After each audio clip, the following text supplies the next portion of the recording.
The world we live in feels faster than ever. Our days are filled with screens, deadlines, bills, and endless notifications.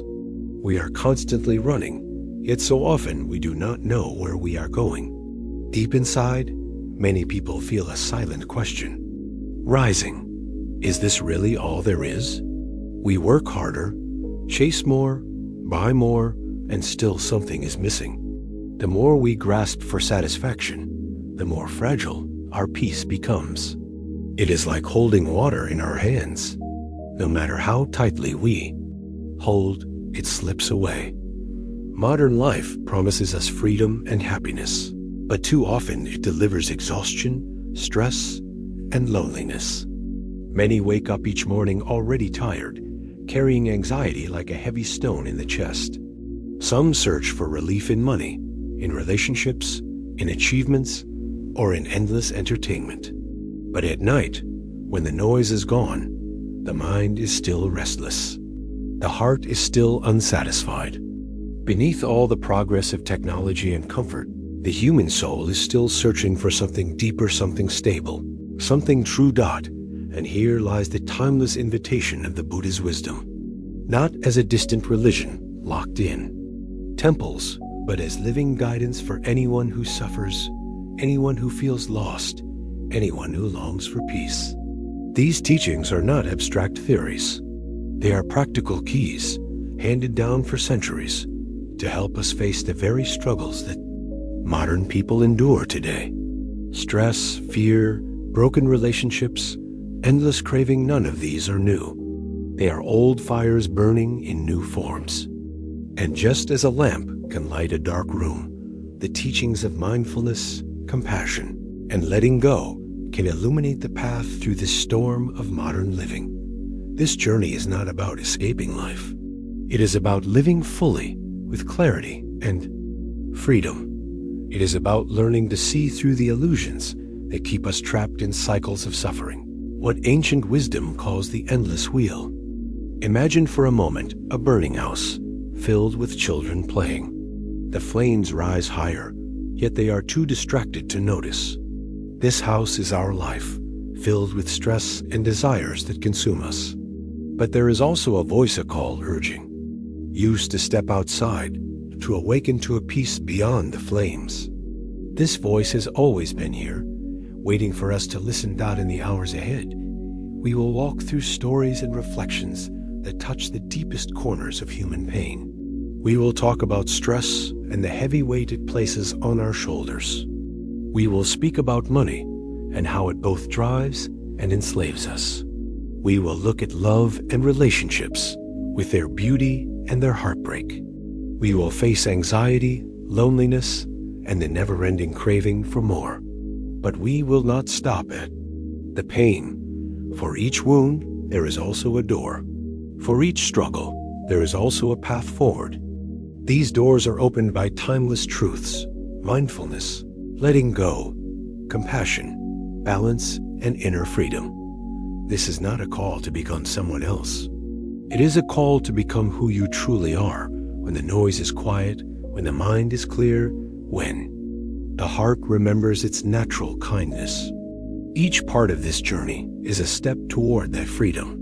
Each teaching is a reminder that peace is not far away.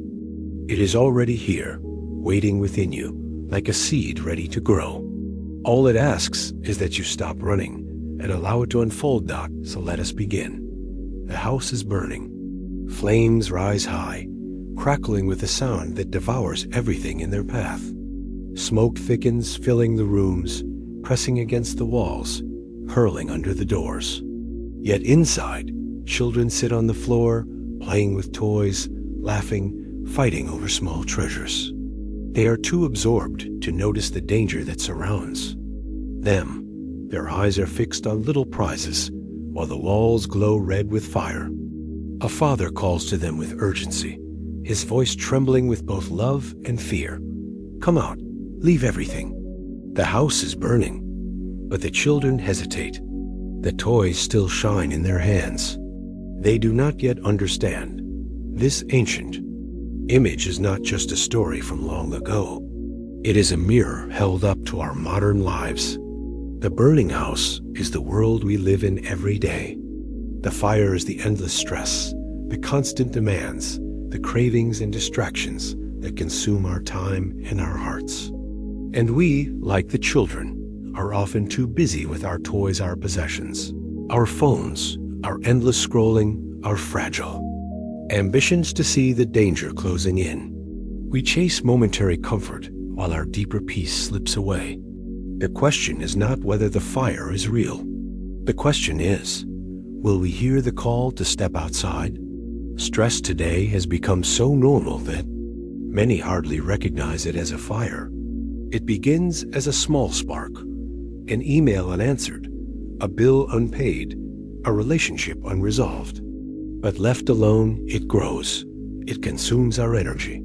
It steals our sleep. It weakens our health. Doctors tell us that stress contributes to countless illnesses, heart disease, anxiety disorders, depression, even chronic pain. Yet still we carry it like a badge of honor. We call it productivity. We call it ambition. But inside, it is burning us alive. Think about the mornings when you wake already exhausted. You reach for your phone before you even rise from bed. Notifications flood your screen messages, headlines, reminders of everything undone. Before the day has even begun, your heart is racing. The house is already smoking. You rush from one task to the next, trying to keep pace with a world that never slows down. And when the day ends, your body lies down, but your mind does not rest. It replays conversations, regrets, and fears like a loop that never ends. Sleep, when it comes, is shallow. You wake again, still tired, ready to repeat the cycle. This is the burning house. Why do we live like this? Why do we accept suffering as normal? Part of the answer lies in distraction. Like the children with their toys, we cling to small pleasures, believing they will protect us. We tell ourselves, if only I earn more, I will be secure. If only I find love, I will be complete. If only I buy this, achieve that, experience more, then I will be free. But each promise fades, each toy breaks, each craving gives rise to the next. And all the while, the fire continues to spread. The Buddha spoke of this very pattern. He saw that human beings, across time and culture, are caught in what he called the endless cycle of suffering. We are born, we chase desires, we struggle. We lose, we grieve, and we begin again. Like moths circling a flame, we return again and again to the same habits that burn us. The fire is not only outside, it is inside. The fire of greed, the fire of anger, the fire of ignorance. These inner flames consume us long before the outer fire arrives. Yet, in the midst of this burning house, there is also a voice of compassion, calling us to step outside. This voice is not a command. It is an invitation. It does not condemn us for playing with toys. It does not shame us for being distracted. It simply reminds us that there is more, that beyond the fire, beyond the smoke, there is open air, clear sky, and freedom. The Buddha's teachings are this voice. They are not abstract theories or cold philosophies. They are a direct call to save ourselves, to awaken from distraction, to see what truly matters. Imagine for a moment that you are one of the children in that burning house. The toys in your hand feel familiar. They are comforting. You do not want to let go. But then you hear the call, gentle, firm, urgent. Come outside. Leave the toys. There is something greater waiting. At first, fear grips you. What if you leave and find nothing? What if the toys are all there is? But then you realize the truth. To cling to toys while the fire closes in is not safety. It is loss. The only way to live is to step outside. This is the decision modern life asks of us every day. Will we remain absorbed in distractions, or will listen to the call to awaken? Awakening does not mean abandoning the world. It does not mean rejecting work, money, or relationships. It means seeing them clearly. It means no longer letting them control us. It means remembering that toys are toys, useful for a moment, but not worth clinging to when the house is on fire. Awakening means stepping into freedom. One of the simplest yet most powerful ways to take this step is through mindfulness. 2. Pause, to breathe, to notice. When we stop rushing for just a moment, the smoke begins to clear. We can see the fire for what it is. We can recognize the endless chase for more, and in that recognition, we find choice. We are no longer trapped. We can step outside. Mindfulness is like opening a window in the burning house. Suddenly, there is air. Suddenly, we remember that life is not only fire, it is also sky. But mindfulness is not just about calming down. It is about waking up. It is about seeing the impermanence of all things. Toys break, money disappears, relationships change, health fades. Everything we cling to will eventually slip from our grasp. This is not meant to make us despair. It is meant to free us. When we see that everything is temporary, we stop clinging so tightly. We can enjoy life's gifts without being enslaved by them. We can love people deeply without demanding that they never change. We can work, earn, and create without letting success or failure define our worth. This freedom is the first step out of the burning house. The children in the parable eventually follow the voice, but not because they understand the fire. They follow because the Father promises them something greater outside, something more wonderful than their toys. This is also the path of practice. At first, we may not fully see the danger of stress, craving, and distraction. But if we trust the voice of wisdom, if we begin to practice, we discover for ourselves the joy of freedom. The air outside is cooler, the light is brighter, the heart is lighter. And once we taste this freedom, we do not want to return to the smoke dot. To step outside the burning house is not a single act. It is a practice, repeated moment by moment. Each time we choose awareness over distraction, we take a step.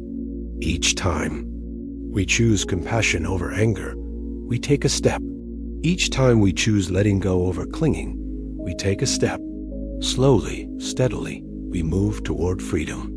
And the more steps we take, the more we realize the house may still burn, but we no longer live trapped inside it. We are free dot, and yet the journey has just begun. For stepping outside the burning house is not the end. It is the beginning of a new way of seeing life. It is the first doorway into a path that will lead us through every struggle of the modern world.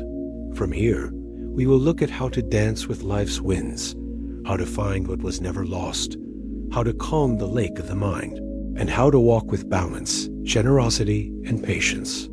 Each teaching will be another voice, another invitation to freedom. When we pause to reflect on the burning house, the image becomes even clearer.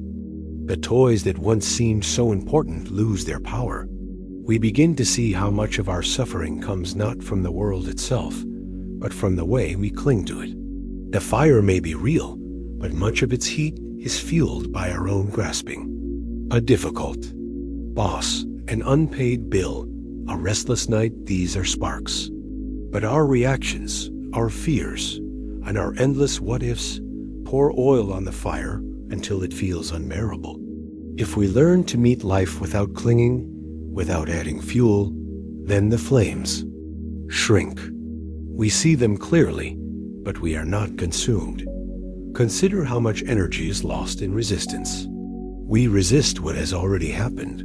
We resist what we cannot control. We resist even our own feelings, telling ourselves we should not be sad, should not be angry, should not be tired. Yet the more we resist, the hotter the fire grows. Ancient wisdom tells us, let go, not in despair, not in defeat, but in freedom.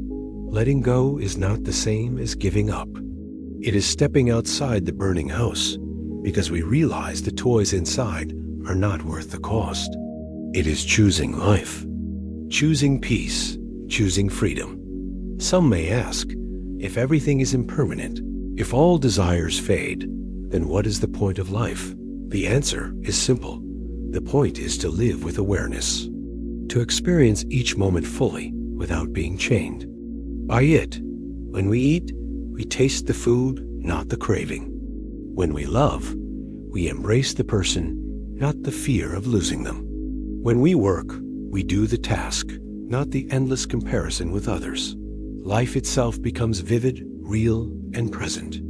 The fire no longer blinds us. We see through the smoke into the clear sky that was always there. In modern terms, psychologists speak of the hedonic treadmill. We chase a new goal, achieve it, feel joy for a moment, then return to the same level of dissatisfaction.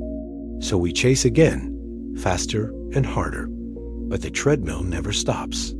This is the burning house in action. What Buddhism offers is not another toy, not another false promise, but the invitation to step off the treadmill altogether, to stop running, to breathe, to discover that peace is not found at the end of the chase, but in the stillness we carry within us.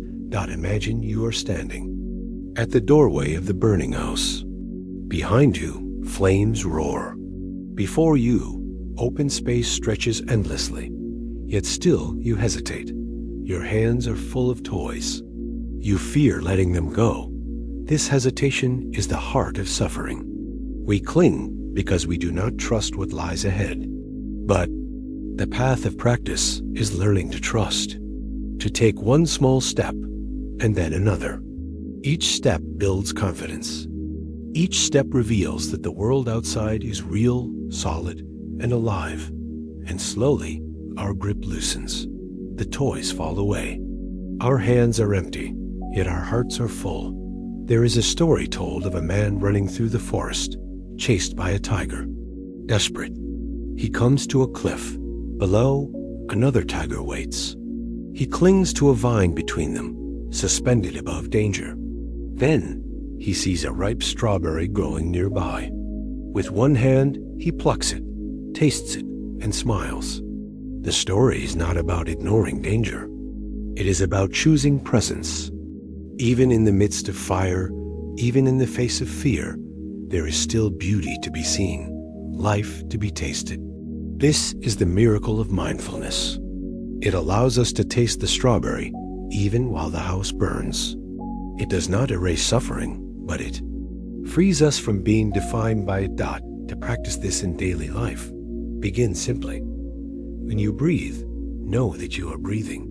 When you walk, know that you are walking. When you eat, know that you are eating. This may sound too small, too simple, but it is powerful. Each moment of awareness is a step outside the burning house. Each mindful breath is a reminder that life is not just fire, it is also fresh air. Over time, these small practices reshape the mind. The smoke clears, the heart softens, and slowly we rediscover what it means to be alive. The Buddha never promised a life without struggle. He never promised that the fire would vanish. What he offered was a path to freedom in the midst of the fire. He showed that peace does not come from controlling the world, but from transforming our relationship with it.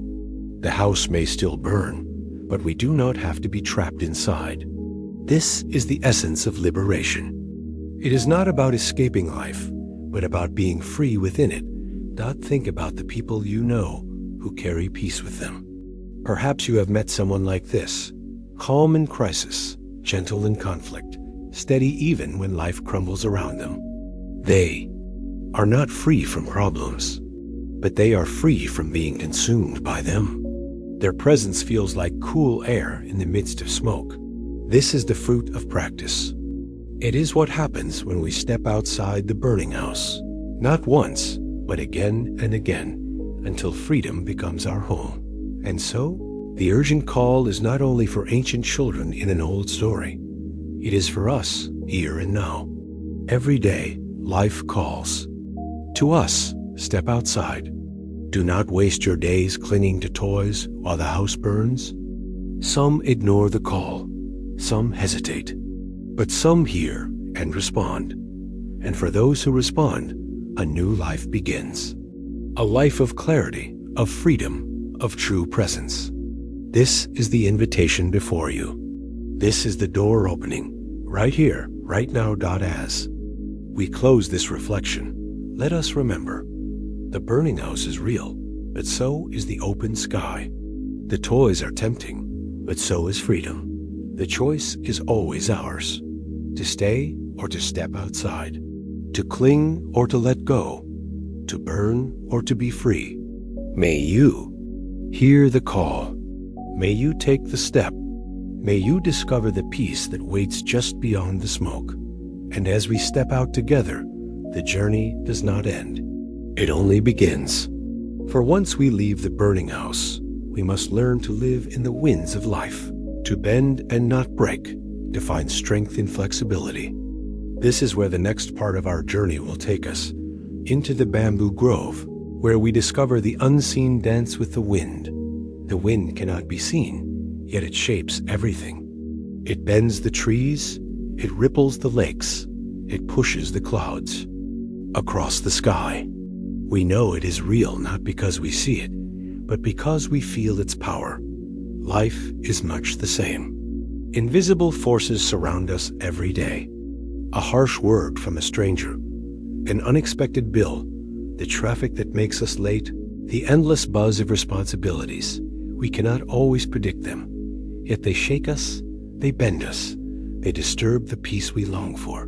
The question is not whether. The wind will blow, but how we will respond when it does not. There is an old story of a young seeker who wished for silence. He found a bamboo grove and decided to meditate there, believing that its stillness would bring him peace. But as soon as he sat down, the wind began to blow.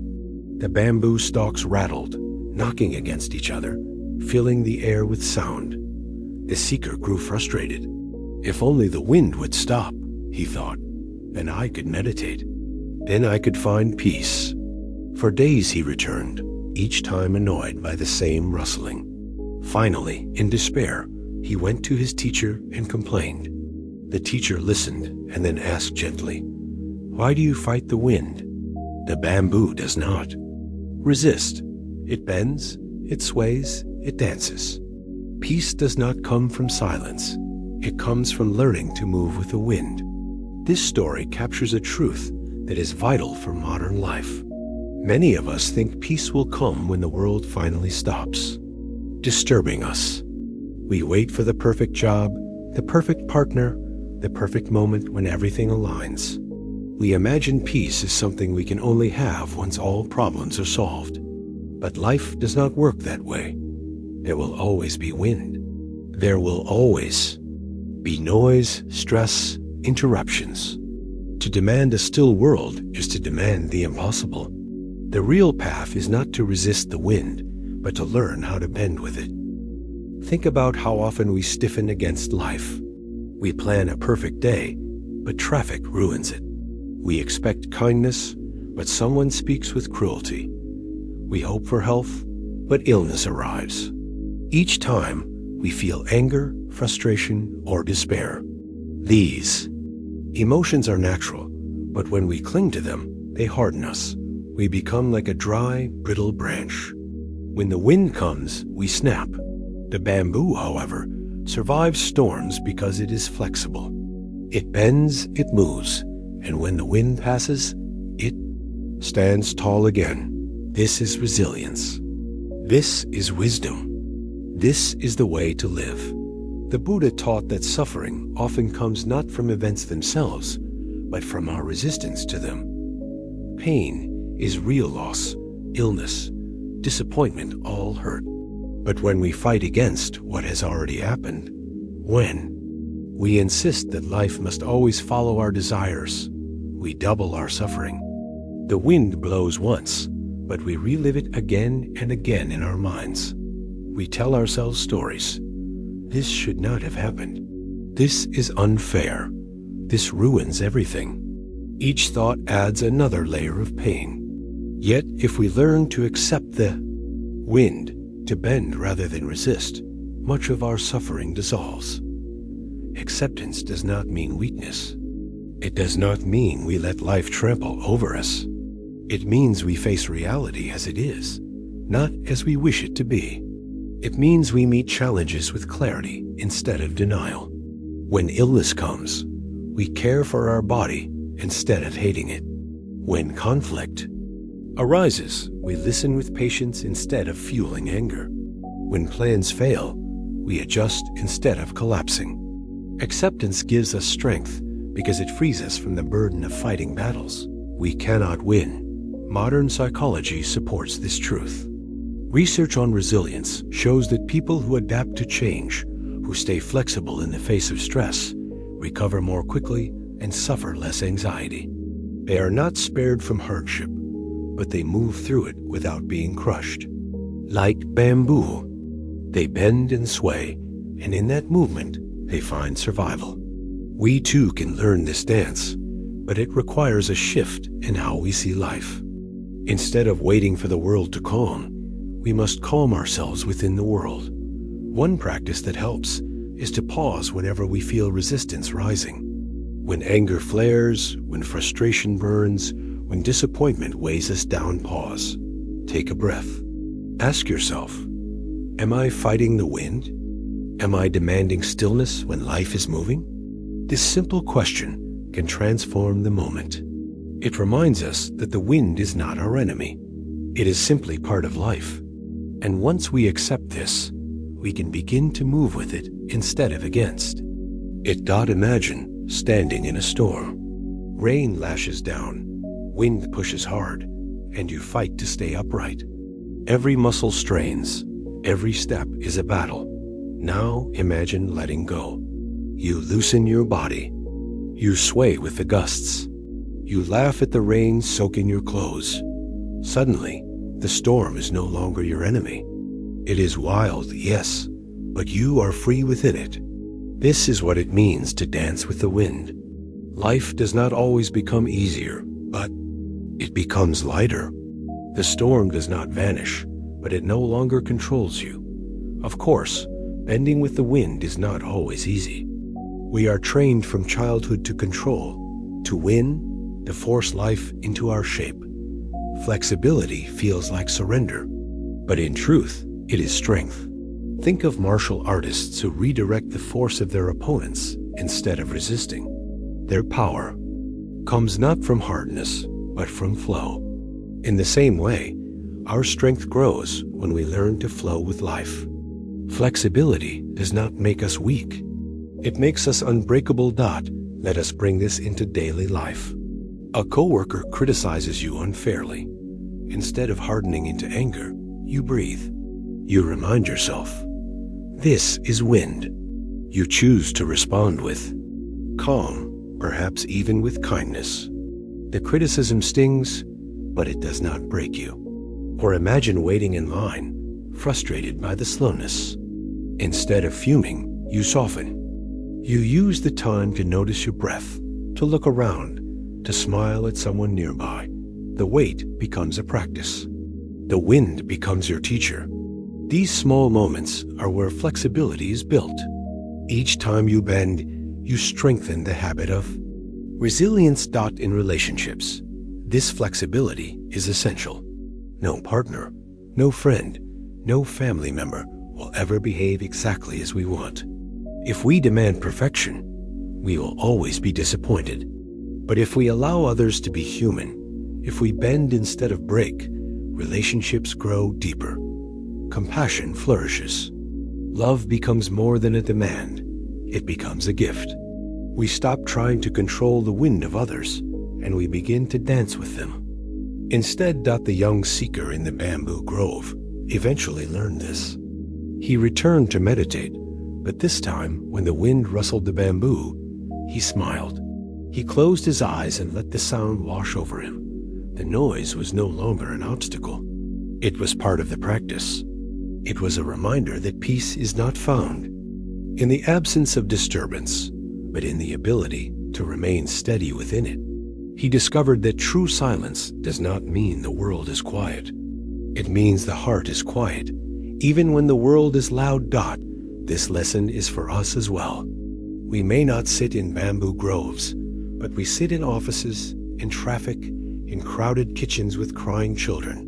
The winds of life blow constantly. But if we learn to sway instead of resist, to dance instead of stiffen, then even in the noise, we can find peace. The wind becomes not a threat, but a teacher, reminding us to let go, to soften, to move with life instead of against it. The dance with the wind is not only about survival, it is about freedom. When we stop resisting, we discover a joy that cannot be shaken. We discover that life, even in its chaos, is full of beauty. The rustle of bamboo, the hum of a city street, the unpredictability of each day, all of it becomes part of the music. And when we dance to this music, we are no longer trapped. We are alive. The wind will never stop blowing. This is the truth. We often resist, yet it is the truth that can set us free. Life is movement, change, unpredictability. Seasons shift, bodies age, relationships evolve, fortunes rise and fall. To hope for life without change is like hoping for the wind to vanish from the earth. If it did, the air would stagnate, the trees would wither, the world itself would lose its balance. In the same way, it is the very changes of life, the winds of joy and sorrow, that give shape and meaning to our days. To resist them is to resist life itself. Let us look more deeply at what happens when we resist. Suppose we face an unexpected loss. A job disappears, a partner leaves, health declines. Our first instinct is to fight the reality. This cannot be happening. This should not be happening. I cannot accept this. We clench our fists against the wind, yet no matter how tightly we hold, the storm rages on. Our resistance only exhausts us. But if we take a breath, if we dare to loosen our grip, something remarkable happens. We begin to move with life again. The pain remains, but we are no longer broken by it. Like bamboo, we bend. And because we bend, we endure. This wisdom is not passive. It does not mean we stop striving or caring. The bamboo does not simply collapse. When the wind blows, it sways and returns upright. Flexibility allows us to act more skillfully. When a plan fails, we adapt. When an argument arises, we listen before responding. When illness comes, we care for the body without bitterness. In every case, bending allows us to keep moving forward. Rigidity, by contrast, traps us in bitterness and despair.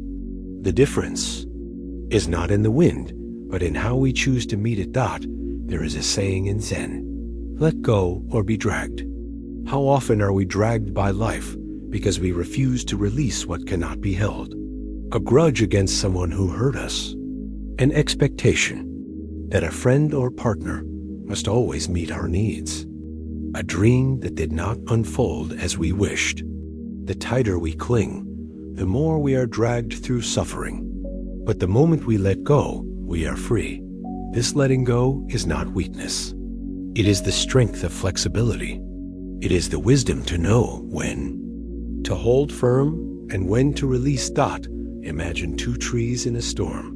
One is tall and stiff, its trunk unyielding. The other is supple, swaying with the gusts. When the storm passes, the rigid tree lies broken, while the flexible one stands, shaken but alive. Which one has more strength? The answer is clear. Strength is not hardness. Strength is resilience. In our lives, resilience comes when we stop demanding that the wind obey us, and instead, we learn how to move with it. How can we practice this resilience? One way is through mindfulness of emotions. When anger arises, notice how it feels in the body, the heat in the chest, the tightness in the jaw. Instead of pushing it away or acting it out, Simply observe. Let the emotion move like wind through. Bamboo. Watch it rise. Watch it pass. This practice reveals a great secret. No emotion lasts forever. Just as no gust of wind blows endlessly, no feeling remains permanent. When we trust this, we no longer fear our emotions. We let them come. We let them go, and through it all, we remain steady. Another practice is compassion. When the wind of conflict blows, compassion softens the heart. Instead of hardening into blame, we ask, what pain might this person be carrying? What fear or struggle lies beneath their words? Compassion does not excuse harmful behavior, but it transforms our response. It allows us to bend without breaking. It turns resistance into understanding, and in doing so, it frees us from the prison of anger. Compassion is the dance step that turns harsh winds into opportunities for connection. We can also practice gratitude. When life does not go as planned, gratitude shifts our focus. We may lose a job, but still have health. We may face illness, but still have love. We may endure loneliness, but still have breath. Gratitude reminds us that even in the fiercest winds, there is beauty. The rustle of leaves, the warmth of sunlight, the simple gift of being alive. Gratitude does not deny the storm. It gives us the strength to move within it, to remember that life is always more than the trouble, before us think again of the seeker in the bamboo grove. At first, he saw the wind as an enemy, a force that destroyed his peace. But with guidance, he came to see that the wind was a teacher. It showed him his rigidity, his impatience, his illusion that silence was necessary for stillness. In truth, the silence he sought was not in the world, but in himself. When he learned to bend with the rustling bamboo, he discovered a deeper stillness one that no storm could shake. This is the stillness available to each of us, here and now. The winds of modern life blow harder than ever. Technology brings constant noise. Work demands never end. The pace of change feels overwhelming. Many feel that if only life slowed down, peace would return. But perhaps peace is not found in slowing the world, but in learning to sway with it. To live in the city and still find silence within. To face uncertainty and still walk with calm. To meet the rush of modern life, not with resistance, but with grace. This is the bamboo's lesson. This is the dance with the wind dot. And so, the question remains, how will we live? Will we harden ourselves, demanding that life obey us, only to break when storms arrive? Or will we learn the art of bending, the dance of resilience, the freedom of flexibility? The choice is always ours. The wind will blow, but how we meet it determines whether we suffer or whether we grow dot as we bring this reflection to a close. Let us carry the image of the bamboo grove. Let us remember that peace does not mean a world without disturbance, but a heart that knows how to move with whatever comes. May we bend, may we sway, may we learn to dance with the wind. And in this dance, may we find a freedom that no storm can take away. From the burning house, we learned the urgency of awakening. From the bamboo grove, we learned the strength of flexibility. Now, the path leads us deeper still, into a search that has driven humanity for centuries. The quest for happiness, the search for fulfillment, the endless longing for something just out of reach. But what if the treasure we chase was never lost at all? What if the ox we seek has been grazing peacefully beside us the entire time? This is the journey that awaits us next, the quest for what was never lost. We are all searching. From the moment we wake until the moment we fall asleep, our days are filled with quests, both large and small. We search for success, for comfort, for love, for recognition. We search in stores, in relationships, in careers, in endless screens glowing in our hands. The world whispers constantly, happiness is just around the corner. Keep moving, keep chasing, keep reaching.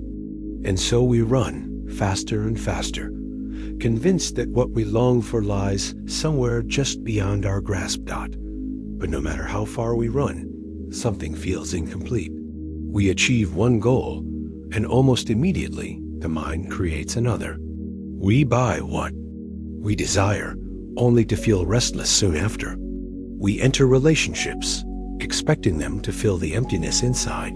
But after the first glow fades, we still sense something missing. It is as if we are thirsty, drinking from cups that never truly satisfy. We believe we are on a quest for fulfillment, but what if the treasure has never been lost? What if the peace we chase has always been here, quietly waiting within us? There is an old story of a farmer who loved his ox more than anything. One morning, he awoke to find the ox gone. Panicked, he ran through villages, fields, and forests, searching desperately. He questioned neighbors, shouted the ox's name, and even blamed thieves. Days turned into weeks, and still he searched. Finally, exhausted, he returned home in despair, only to find the ox grazing peacefully in the meadow behind his house. It had never been lost at all. The only thing lost was his awareness.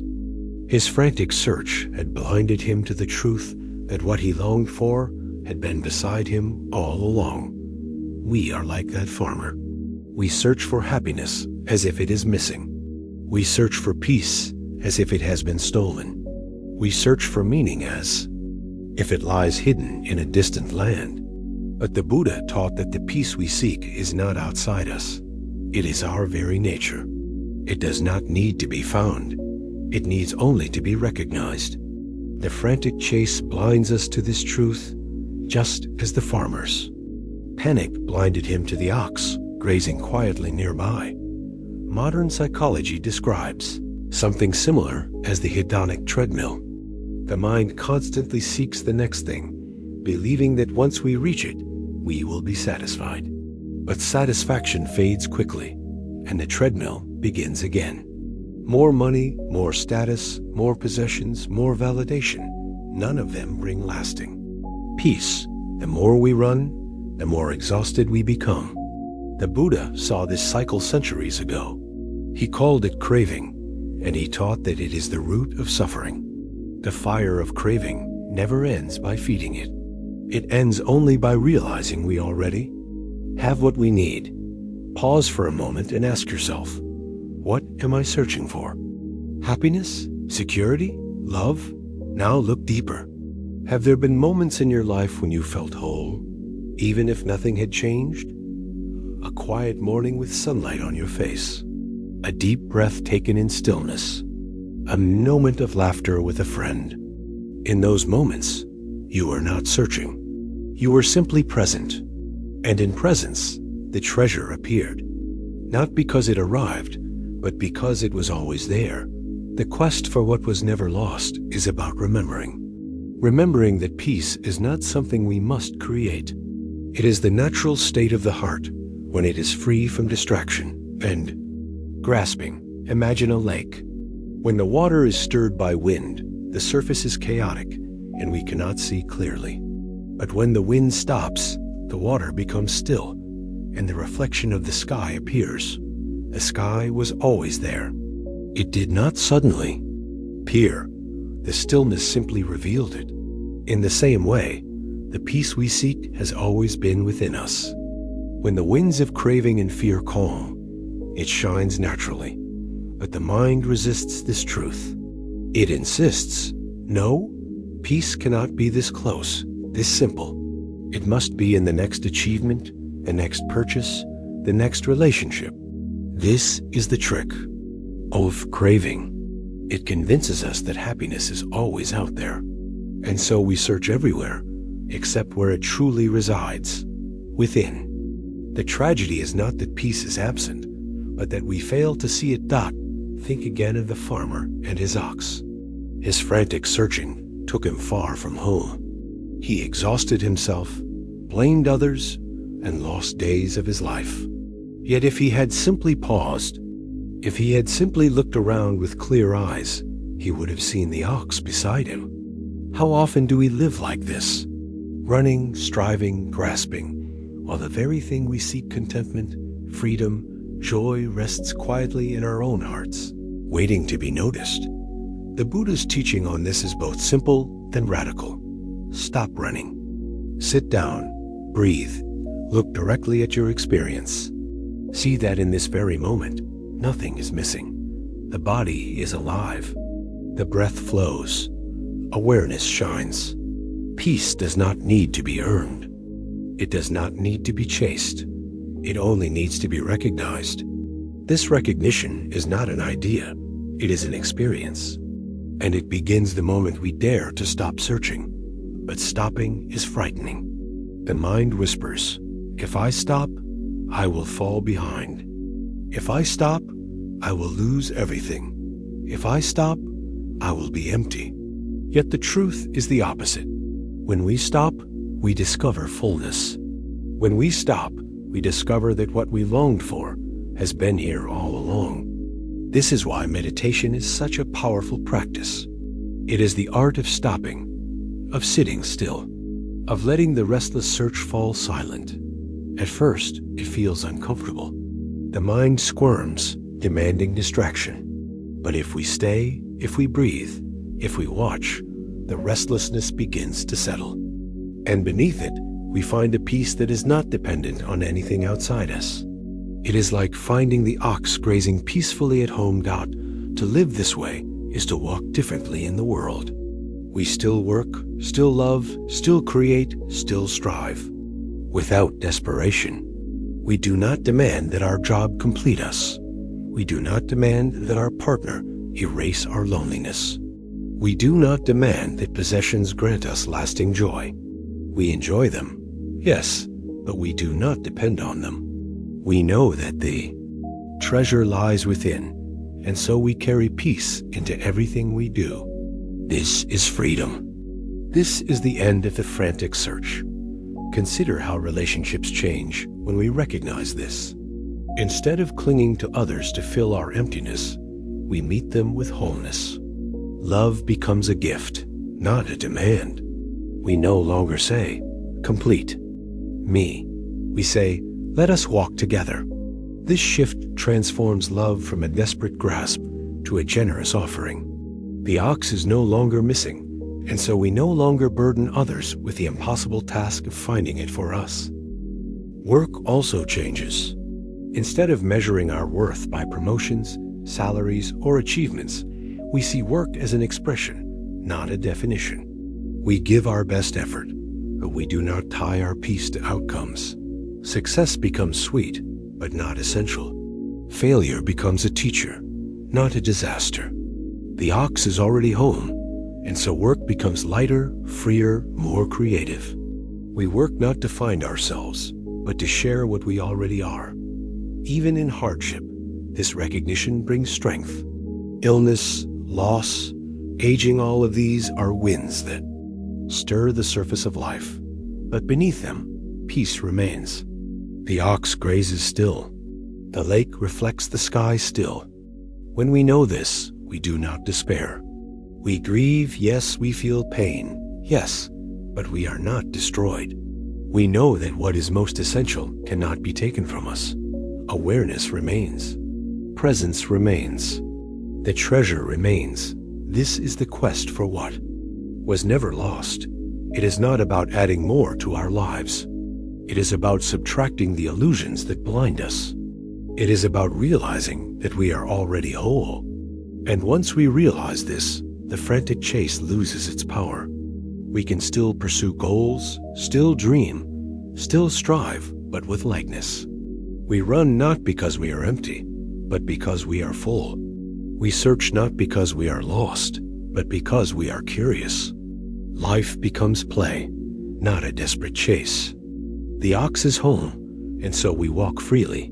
The Buddha once said, within this very body, with its thoughts and feelings, is the world, the origin of the world, and the end of the world. What he meant was that everything we seek is already here, within this moment of awareness. The world we long to escape and the freedom we long to find are both present in our experience right now. The question is whether we will see it, whether we will stop running long enough to notice the ox grazing quietly in the field of our own heart. And so, the invitation is clear. Pause. Look around. What are you searching for? And could it be that it has never been missing? The quest continues in so many forms. Some search for happiness in wealth, convinced that enough money will finally remove fear. Others search in romance, hoping that love will erase loneliness. Some seek it in adventure, in travel, in endless novelty, believing that new sights and sensations will satisfy the restlessness inside. And still others look for fulfillment in recognition, striving to be admired, to be remembered, to prove their worth. Yet beneath each of these quests lies the same pattern. A heart believing that something essential is missing, that life is incomplete until the next achievement arrives. But every treasure found outside eventually fades. Money grows, but so does the desire for more. Love blossoms, but people change. Adventures thrill, but the excitement wears off. Recognition comes, but the applause quiets. And when these fade, the mind creates new goals, new dreams, new cravings. The treadmill begins.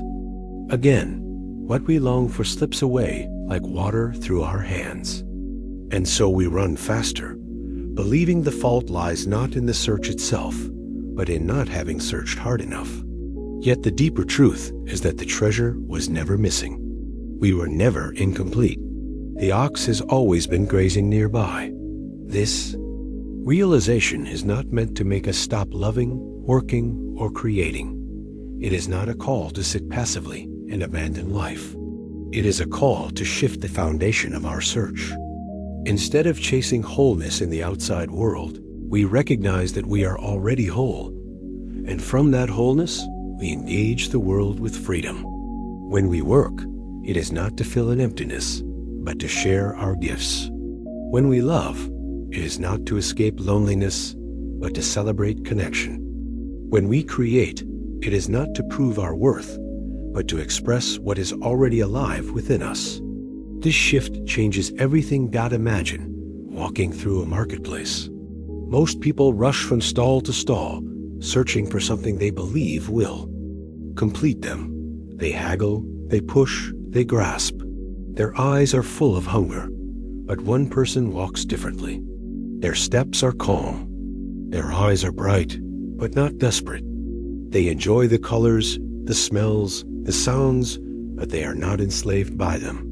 They may buy something, or they may not. Either way, their peace does not depend on it. This person has discovered the treasure within, and so the marketplace is no longer a battlefield of craving, but a playground of possibility. This is the difference between searching endlessly and living freely. How do we uncover this inner treasure? The Buddha's guidance was clear. Through awareness, through mindfulness, through seeing things as they are. The restless mind always looks outward, believing peace lies elsewhere. But when we turn inward, when we sit still and breathe, we begin to notice something astonishing. Awareness itself is already whole. Thoughts come and go. Feelings rise and fall. Circumstances change. But awareness, the clear knowing of experience, remains steady. It does not need to be found. It is already here, watching, waiting, shining quietly. This is the ox grazing in, the meadow of our own heart. The great mistake is believing that awareness is too ordinary to be the treasure we seek. We overlook it because it is always here. We look for fireworks, for dramatic experiences, for something grand. But the truth is simple. Peace is not hidden in the extraordinary. It is hidden in the ordinary, because the ordinary is where life truly happens. Drinking tea, walking down a street, listening to the rain, sitting quietly with a friend. These simple moments, when lived with full awareness, reveal the treasure. They reveal that nothing is missing. The ox has always been home. There is a story of a poor man who lived his whole life in a small hut. He often complained of his poverty, dreaming of riches far away. One day, a traveler told him that long ago, his ancestors had buried a great jewel beneath the very floor of his hut. The man laughed. He had lived there for decades and never seen such a jewel. But when he finally dug beneath the dirt floor, he found it. The treasure had been beneath his feet all along. In the same way, the jewel of peace lies beneath the floor of our restless searching. We need not travel far. We need only to look within. Of course, the mind protests. If the treasure is already here, why don't I feel it? Why do I feel restless? Anxious? Incomplete? The answer is simple, because the treasure is covered by layers of dust. Craving, fear, distraction. These cover the jewel, making us forget it is there. The practice is not to create the jewel, but to clear the dust. Each moment of mindfulness wipes away a little dust. Each act of compassion polishes the jewel. Each breath taken in awareness reveals a little more shine. Slowly, steadily, we realize that what we sought so desperately has been with us from the beginning. This truth transforms even suffering. When we feel pain, we can turn inward and see that beneath the pain, awareness still shines. When we feel loss, we can look deeply and see that beneath the grief, presence still remains. The treasure is never destroyed by circumstances. It is never stolen by loss. It is never broken by failure. It is always here, waiting for us to remember. This realization gives us courage. It gives us resilience. It gives us the strength to walk through storms without losing the ground beneath our feet. The quest for what was never lost is, in the end, not a quest at all. It is a homecoming. It is returning to what we have always known but forgotten. It is waking up to the truth that the treasure is not out there. It is here, in the beating of the heart, in the rhythm of the breath, in the stillness of awareness. Once we know this, life becomes lighter. The desperate chase falls away. The treadmill stops. We are no longer running in circles. We are home. Think again of the farmer. At first, his life was consumed by panic. He believed his happiness depended on finding the ox. But when he finally saw it grazing nearby, peace returned instantly. Nothing in the world had changed except his recognition. The ox had always been there. His suffering was never about the ox's absence. It was about his blindness. The same is true for us. The treasure has always been here. The only question is whether we will see it. And so, the invitation is simple, but profound. Stop searching outward. Turn inward. Sit, breathe, look. Trust that what you seek has never been lost. Let the dust of craving settle. Let the jewels shine again. Let the ox graze in peace. And when you live from this recognition, you will discover a freedom deeper than any possession, any relationship, any achievement could ever give. You will discover that you were never broken, never incomplete, never missing anything at all. From the burning house, we learned urgency. From the bamboo grove, we learned resilience. Now, from the ox and the jewel, we learned that the treasure has always been within us. And with this recognition, a new journey begins. For once we stop searching outside, we are ready to turn inward more deeply still, to face the lake of the mind itself. What happens when the waters of thought are stirred, when emotions cloud? Our vision, when turbulence hides the sky? That is the next step of our path, the mirror of the mind's lake. Imagine a mountain lake, clear and still. On its surface, the sky reflects perfectly, with clouds drifting, trees standing tall, and your own face appearing with perfect clarity. The water is so calm that it seems like a mirror, a gateway between the world above and the depth below. But then, a single stone is thrown. Ripples spread outward, breaking the reflection into fragments. Soon, a storm passes.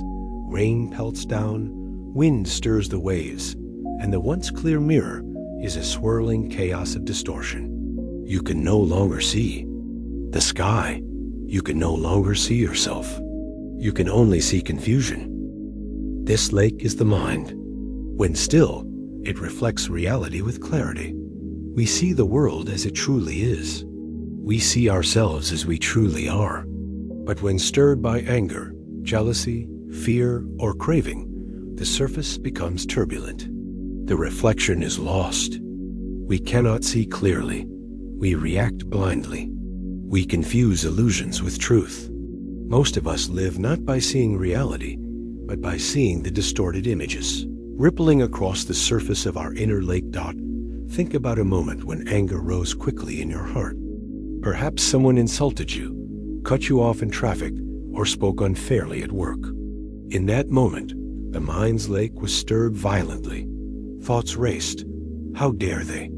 I must defend myself. I cannot forgive this. The emotion clouded everything. You could not see the situation clearly. The words you spoke, the actions you took, came not from clarity, but from turbulence.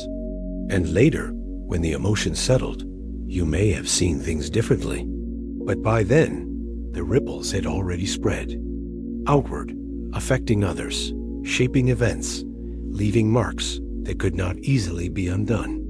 Or think of anxiety. A small worry appears, like a pebble dropped into the lake. What if I fail? What if they don't like me? What if something goes wrong? The ripples grow, expanding into larger waves. I will lose everything. I am not enough. I cannot handle this. Soon, the lake is storming, and the reflection of reality is gone. You cannot see the situation as it truly is. You only see the distorted images of fear. The Buddha taught that our suffering does not arise simply from the world around us, but from the turbulence of our own minds. Life brings challenges, yes. People disappoint us, yes. Circumstances change, yes. But it is our inner reaction, our stirred-up lake, that creates so much of the pain we feel. A clear mind can meet difficulty with wisdom. A turbulent mind multiplies suffering, drowning us in confusion. So what can we do? The answer is not to fight the ripples, not to thrash at the water with frantic hands. That only stirs it more. If you plunge your hands into the lake, trying to force the ripples down, the chaos grows. The harder you fight your thoughts and emotions, the stronger they become. You cannot clear muddy water by stirring it. You can only let it settle.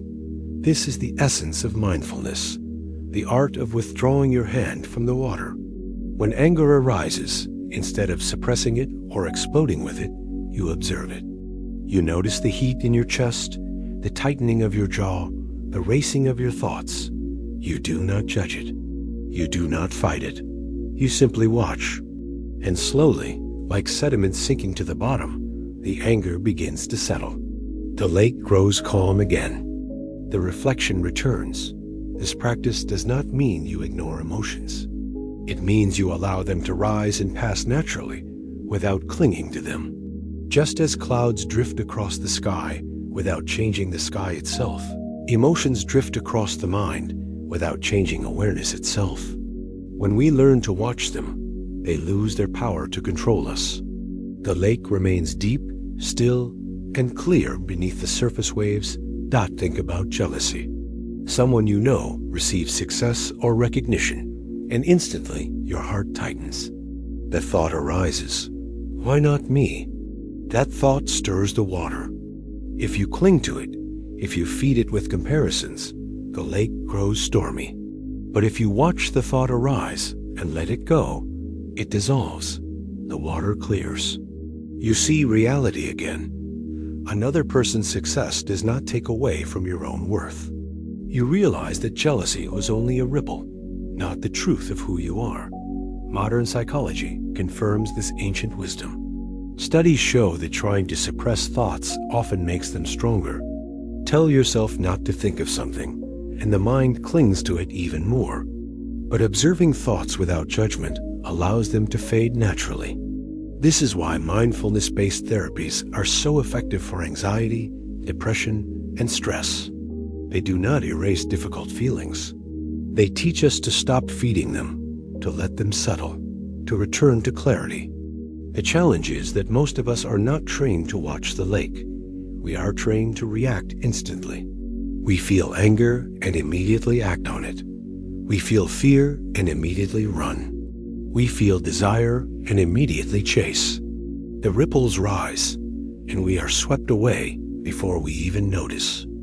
Training the mind means learning to pause, to step back, to let the ripples come and go without drowning in them. This training begins with something as simple as the breath. When emotions surge, bring attention to your breathing. Notice the inhale, the exhale. The body grounds you in the present moment. The breath becomes the anchor, keeping you steady while the waves rise and fall. With practice, you realize that no wave lasts forever. Anger rises, but it passes. Fear rises, but it passes. Desire rises, but it passes. Awareness remains. The lake clears. Imagine sitting by a real mountain lake. The water is stirred by wind, but you wait quietly. Slowly, the wind calms, the ripples fade, and the reflection returns. You see the sky, the trees, your own face. In that stillness, something inside you relaxes. This is what happens in meditation. The mind may storm at first, thoughts racing, emotions crashing, but if you sit and watch, slowly the storm passes. Stillness returns. Clarity returns. This clarity is not just for meditation cushions. It is for daily life. In a difficult conversation, clarity allows you to hear not only the words spoken, but the pain behind them. In moments of temptation, clarity reminds you that fleeting pleasures cannot fill the heart. In times of stress, clarity shows you that not everything must be controlled, that sometimes the wisest act is simply to breathe. The mirror of the mind's lake is not a distant dream. It is a reality we can touch in every moment if we learn to let the ripples settle. When we live this way, our whole relationship with life changes. We no longer believe every thought. We no longer cling to every emotion. We recognize them as ripples on the surface, not as truth. This frees us. It gives us space to choose how we respond instead of being dragged by impulse. It gives us the power to act from wisdom, compassion, and clarity. The lake of the mind becomes a place of peace, a mirror reflecting truth, rather than a storm that drowns us. And so, the invitation of this teaching is simple. Withdraw your hand. Stop stirring. Let the lake settle. Trust that clarity will return on its own. Do not fear the ripples. They are only temporary. Beneath them, stillness waits. Beneath them, your true self shines. The lake of the mind is not always calm, but calmness is always possible. This is the paradox we must come to understand. Life guarantees disturbance, loss, disappointment, anger, temptation. The waters will be stirred again and again. Yet each time, we are given a choice. Will we thrash against the ripples, making them worse, or will we sit patiently and allow the water to clear on its own? This choice is the difference between a life of confusion and a life of clarity. Let us take an example. Imagine a person insulted you. The words cut deep, striking the heart like stones tossed into the lake. At once, the water is stirred. The reflection of truth vanishes. In that moment, the urge to strike back feels overwhelming. But if you react instantly, you add more stones. You throw your own insults. You spread more ripples. And soon the lake is chaos. Later, when the waters settle, you may regret your words. You may see that the insult said more about the other person's pain than about your worth. But by then, the damage is done. Now imagine instead that you pause. You feel the sting. You notice the ripple, but you do not act right away. You breathe. You let the first waves pass. Slowly, the water clears. With clarity, You see the insult differently. You see the suffering behind it. You see that your peace need not be destroyed by another's words. You may choose to respond calmly, or you may choose silence. Either way, you act from clarity, not turbulence. The lake remains a mirror, reflecting truth instead of distortion. This is not weakness. This is strength. Anyone can react from turbulence. It takes true courage to wait, to breathe, to let the lake settle before responding.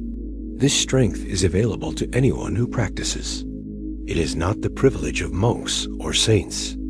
It is the birthright of every human being who learns to withdraw the hand, to stop stirring, to trust the stillness that lies beneath dot. But how do we cultivate this strength in a noisy, restless world? The answer begins with awareness of small moments. When you feel irritation at a slow line in the grocery store, notice the ripple.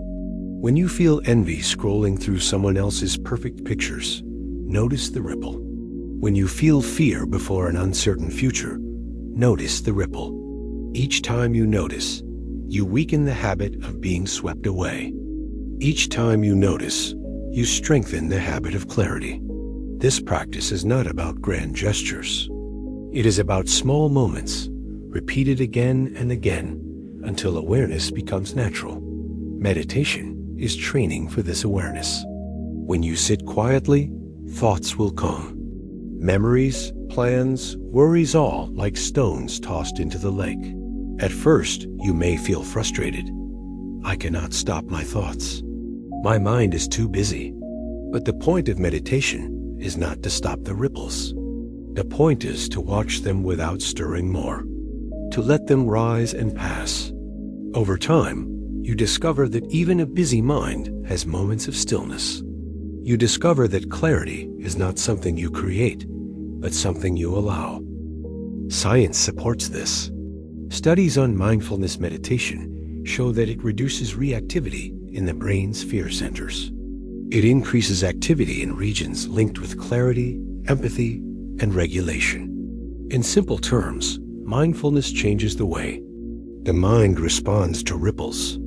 Instead of being swept away, we learn to let them settle. This is not only spiritual wisdom, it is biological truth. The lake can be trained dot, and when the lake is calm, we see not only the world more clearly, but ourselves. Often, we are strangers to our own hearts.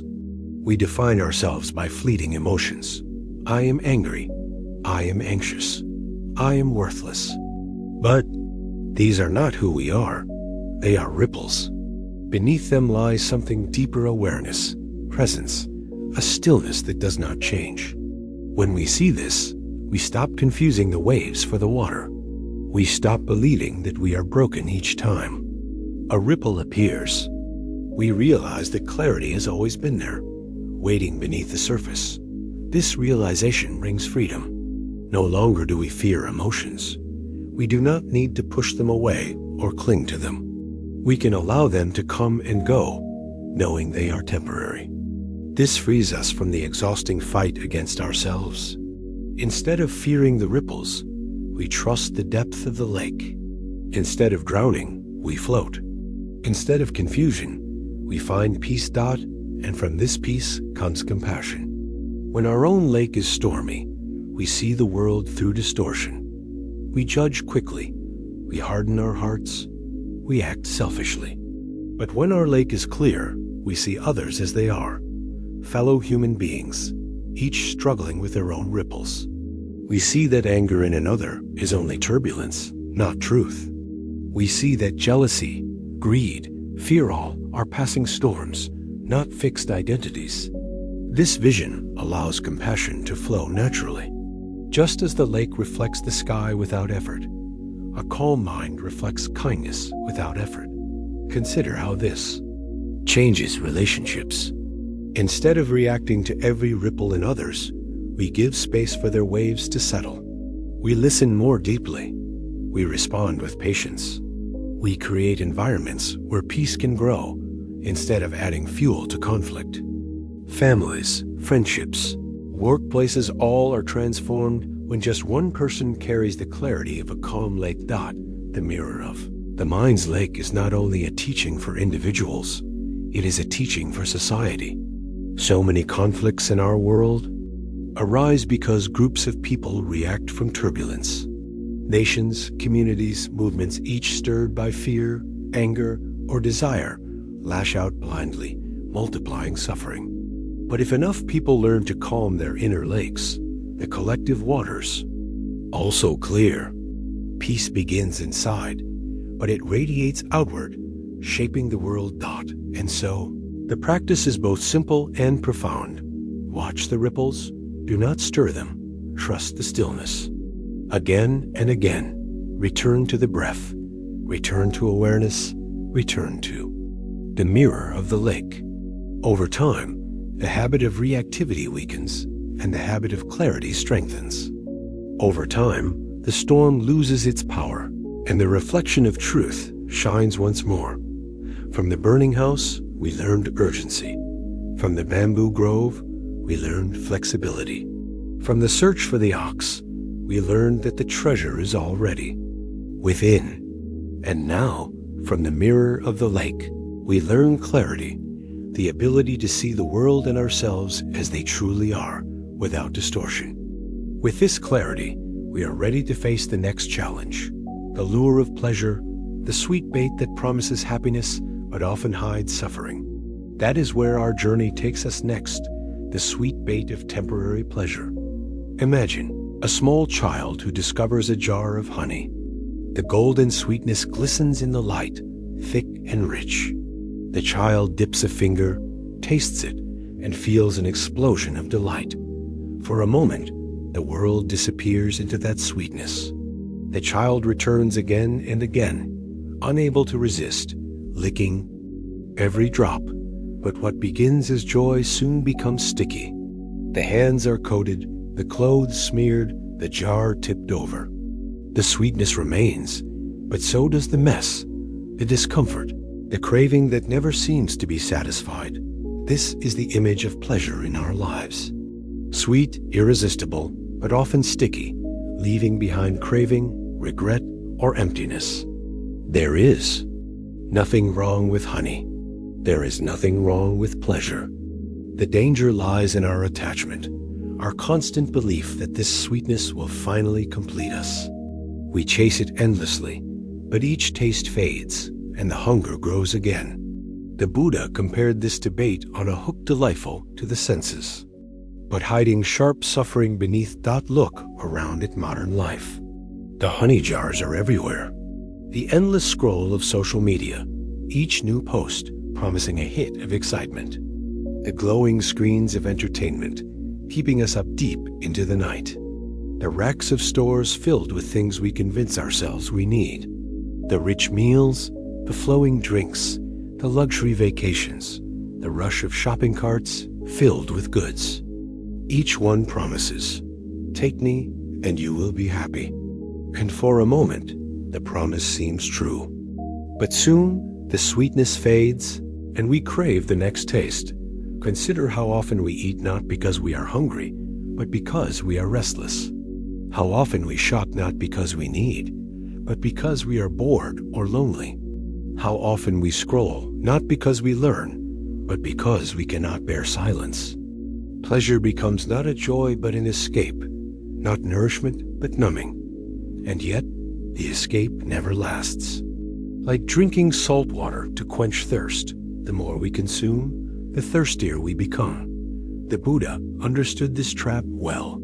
He called it tanha, or thirst, the endless craving that binds us to suffering. The problem is not the object itself, but the grasping. A flower is beautiful. To see it, to enjoy it, is natural. But to cling, to demand that it never wilt, to believe it will make us whole, that is suffering. A meal is delicious. To savor, it is natural. But to keep eating long after hunger is gone, chasing comfort in food, that is suffering. A relationship is precious. To love is natural. But to demand that it erase all loneliness, to fear its loss every moment, that is suffering. The sweetness itself is not poison. The poison is our attachment. Think of someone who wins the lottery. For a time, life feels transformed. The joy of sudden wealth floods in. But studies show that after the initial rush, most winners return to the same level of happiness they had before. Some even fall into despair, overwhelmed by greed, broken relationships, or empty spending. The honey turned sticky, the sweetness faded, and what remains is the truth. Happiness cannot be bought. It cannot be sustained by external pleasure. Or consider the celebrity who gains fame and admiration from millions. At first, the applause feels intoxicating, but soon it becomes a burden. Each performance must outshine the last. Each moment without praise feels like loss. Some turn to drugs, desperate to recreate the rush of early success. Others fall into isolation, unable to trust love that is not based on their fame. The honey turned bitter. The applause faded. The craving remained. Does this mean we must reject all pleasure? Must we live without joy, without beauty, without comfort? Not at all. A middle way of the Buddha is not about denial. It is about wisdom. To enjoy honey is not wrong. To savor the taste of life's sweetness is not a sin. The wisdom lies in not clinging, not demanding, not depending. We can enjoy, but we must also let go. We can savor, but we must also know the impermanence of every taste. Imagine eating a ripe peach in summer. The juice runs down your chin. The sweetness fills your mouth. You enjoy it fully. But when the peach is gone, you smile, you thank it, and you move on. You do not despair that it ended. You do not demand another immediately. You do not cling to the memory and longing. You let it be a gift, complete in itself. This is the art of mindful pleasure savoring without clinging, tasting without craving, enjoying without being enslaved. Mindful pleasure transforms the way we live. A walk in the park becomes more nourishing than hours of scrolling on a phone. A single square of chocolate, savored slowly, becomes more satisfying than a whole bar eaten mindlessly. A quiet conversation with a friend becomes richer than a dozen shallow distractions. Pleasure becomes deep, grounded, joyful without stickiness. Without regret. Modern science echoes this wisdom. Research shows that people who savor experiences mindfully report greater happiness than those who consume without awareness. Pleasure enjoyed with gratitude and presence nourishes the mind. Pleasure grasped in haste or escape leaves emptiness behind. The difference is not in the object, but in the relationship we bring to it. The Buddha once told a parable of a man walking through the forest who sees delicious fruit hanging high in a tree. Hungry, he climbs and eats with delight. But then he sees another man approaching below, axe in hand, ready to cut the tree down for its wood. Terrified of losing his source of sweetness, the man clings desperately to the fruit. His joy vanishes, replaced by fear. The sweetness remains, but it is poisoned by attachment. This is how craving turns pleasure into suffering. In our own lives. How often does this happen? We gain something sweet, money, love, success, but then live in fear of losing it. The joy fades, replaced by anxiety. The honey sours. What was once a gift becomes a chain. But if we can enjoy without clinging, we free ourselves. We can eat the fruit, thank the tree, and walk on with gratitude. We do not demand that the sweetness last forever. We let it nourish us in the moment, then we let it go. To live this way is to reclaim freedom from endless craving.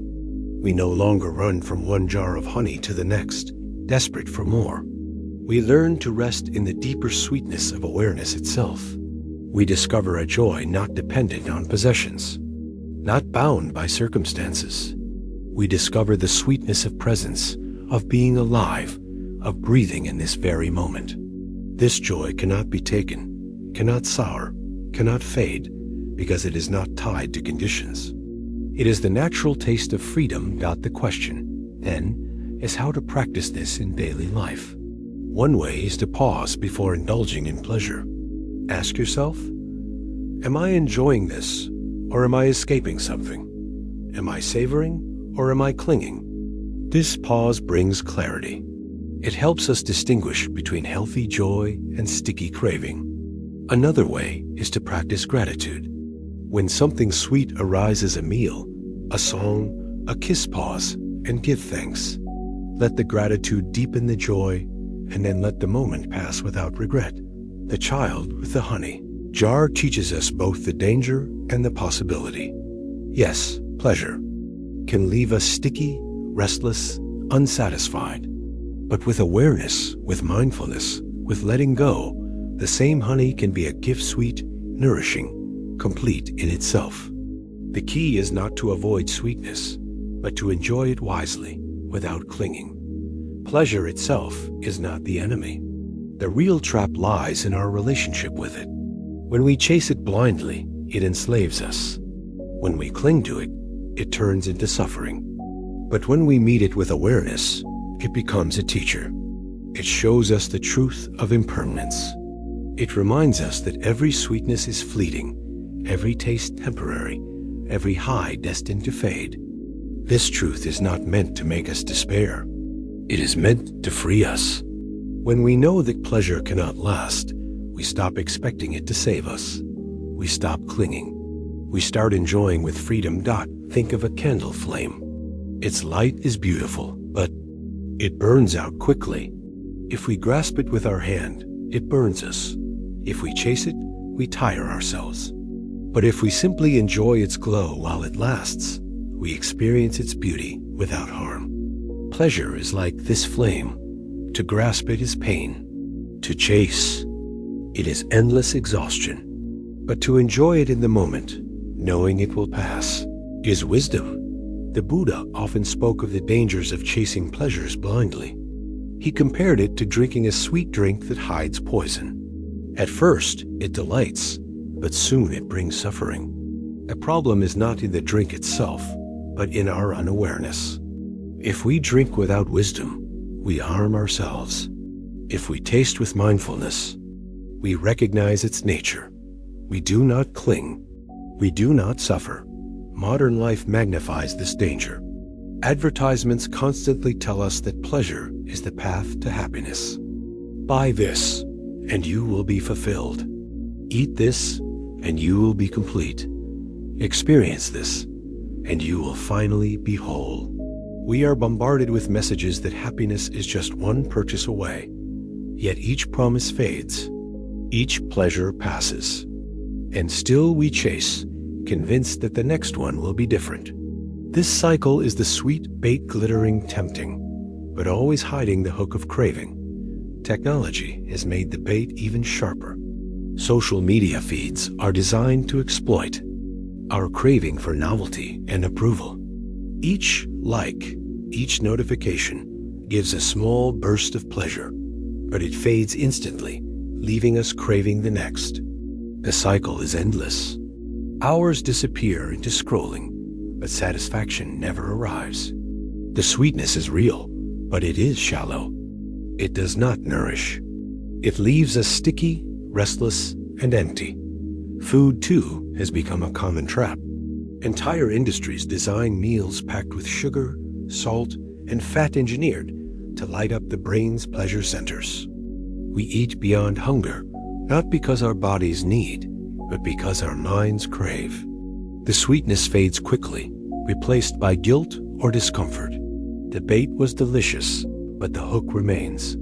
Even love, perhaps the sweetest of all pleasures, can turn sticky when grasped too tightly. When we demand that a partner erase our loneliness, when we cling in fear of loss, love becomes heavy.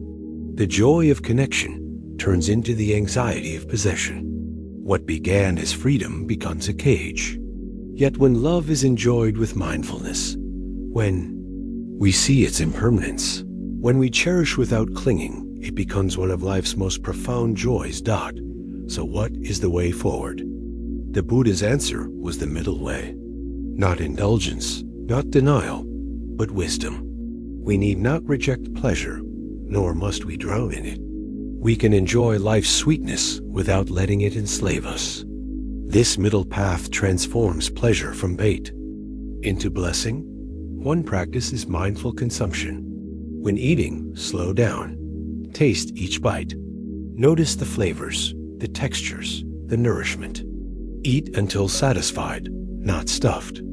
In this way, food becomes a source of joy, not regret. When listening to music, really listen. Let the notes wash over you. Do not let it fade into background noise while you chase distractions. When spending time with someone you love, be fully present. Put aside the phone, the endless mental chatter, and savor the connection. In these moments, pleasure becomes deep, real, nourishing. Another practice is reflection on impermanence. Each time you enjoy something sweet, remind yourself, this will pass. Not to make yourself sad, but to free yourself from clinging. When the peach is gone, it is gone. When the song ends, it ends. When the moment fades, it fades. This truth does not diminish the joy. It deepens it. Knowing it will end makes us savor more fully, appreciate more deeply, and release more gracefully. We can also practice generosity. Pleasure often tempts us to grasp for ourselves, to hoard, to cling. But when we share, pleasure transforms. The joy of giving far outlasts the joy of consuming. Share a meal. Share a gift. Share your time. Share your love. In giving, we discover a sweetness that does not fade, a honey that does not turn sticky. This is the deeper joy of compassion. The Buddha once told a story of a man walking along a path who sees a pile of gold lying in the dust. At first, he is overjoyed, but soon he worries. What if someone steals it? What if I lose it? How will I carry it? His joy turns into fear. Finally, he realizes the gold has become a burden, and he walks away lighter without it. This is the truth of pleasure. If we cling, it becomes a burden. If we let go, it becomes light. In our lives, we do not need to abandon sweetness. We need only to enjoy it without chains. We can taste the honey, but we need not coat ourselves in it. We can savor the fruit, but we need not demand that the tree never wither. We can love fully, but we need not cage love with fear. The key is awareness. The key is letting go. And when we live this way, something beautiful happens. Pleasure no longer controls us. We no longer run from jar to jar, desperate for the next taste. Instead, we discover a deeper sweetness, the joy of presence, the peace of awareness, the freedom of a heart not bound by craving. This joy is steady, lasting, unshakable. It is not the bait of temporary pleasure, but the nourishment of true freedom. As we close this reflection, let us remember, honey is sweet, but it is not enough.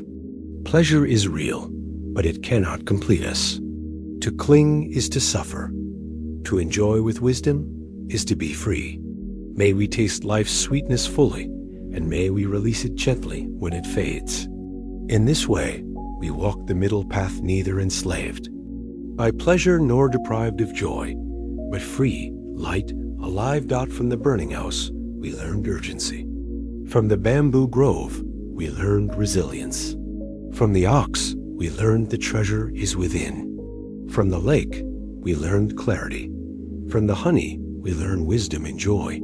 And now, we turn to the next step, the quiet but heavy weight that so many carry: fear, anxiety, and the restless mind that will not rest. This is the burden we must face next, the cage of invisible fear.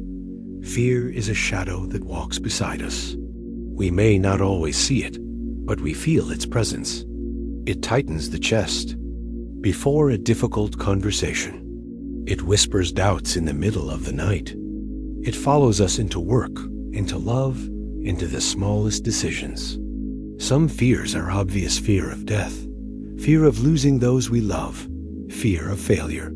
Others are subtle, almost invisible, like the constant background hum of anxiety that colors everything we do. Fear, visible or hidden, shapes our lives more than we admit. Imagine a bird in a cage. The door is open, the sky is wide, yet the bird does not fly.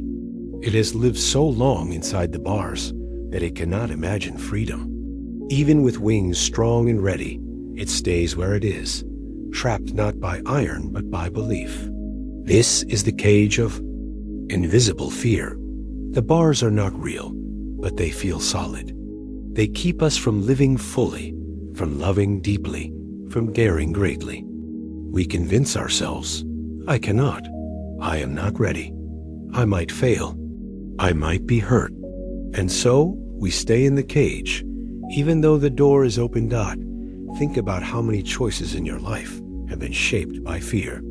Perhaps you stayed in a job you disliked because you feared change. Perhaps you held back words of love because you feared rejection. Perhaps you silenced your true self because you feared judgment. Each time, the cage grew smaller, the bars thicker. Life shrank, not because freedom was absent, but because fear kept you from stepping into it. The Buddha understood fear deeply. He taught that fear arises from attachment and ignorance. We fear losing what we cling to. We fear facing what we refuse to see. We fear change because we want permanence. We fear death because we believe we are only this fragile body. Fear thrives where there is grasping. It fades where there is wisdom. Consider the fear of failure. We cling to an image of ourselves as successful, capable, admired. When that image is threatened, fear surges. We avoid risks, not because the risks are impossible, but because our attachment to reputation feels too fragile. But what if we let go of that attachment? What if we saw failure not as a wound to the self, but as a teacher? Suddenly, fear loses its grip. The bars dissolve. The bird can fly. Or think of the fear of rejection. We crave love, belonging, approval. When others might withhold it, we shrink, we hide, we silence ourselves. But love that depends on constant approval is not true love. Belonging that requires self-denial is not true belonging. When we see this, we realize that rejection is not the end of worth.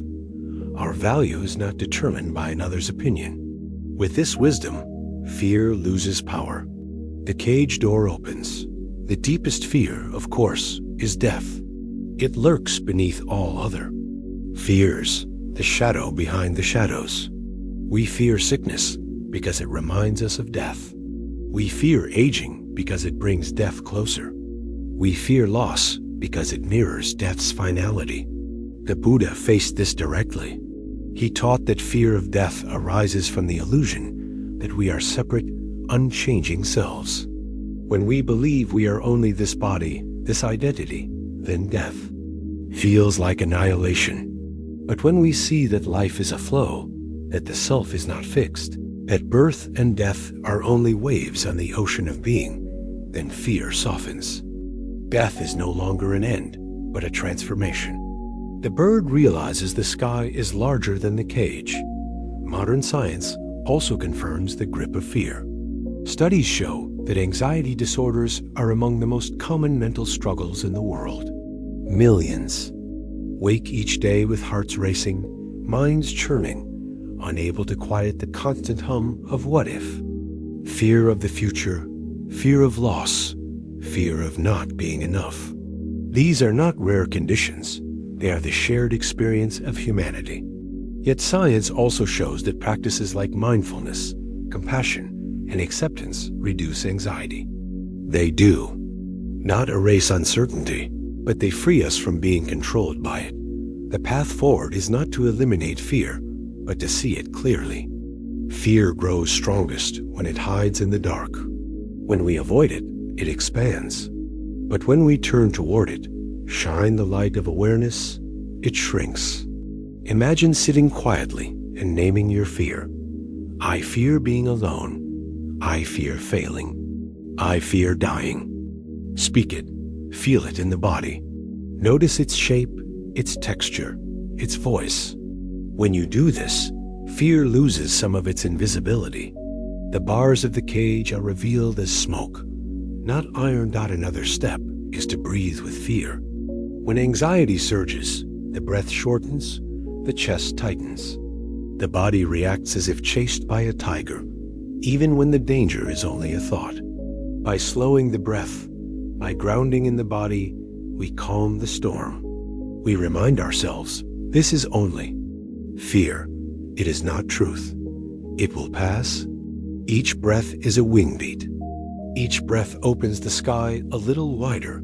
Compassion is also essential. Fear often makes us harsh with ourselves. We judge our anxiety. We condemn our hesitation. We say, I should be stronger. I should not be afraid. But this only deepens the cage. Instead, we can place a hand on the heart and whisper, it is okay to be afraid.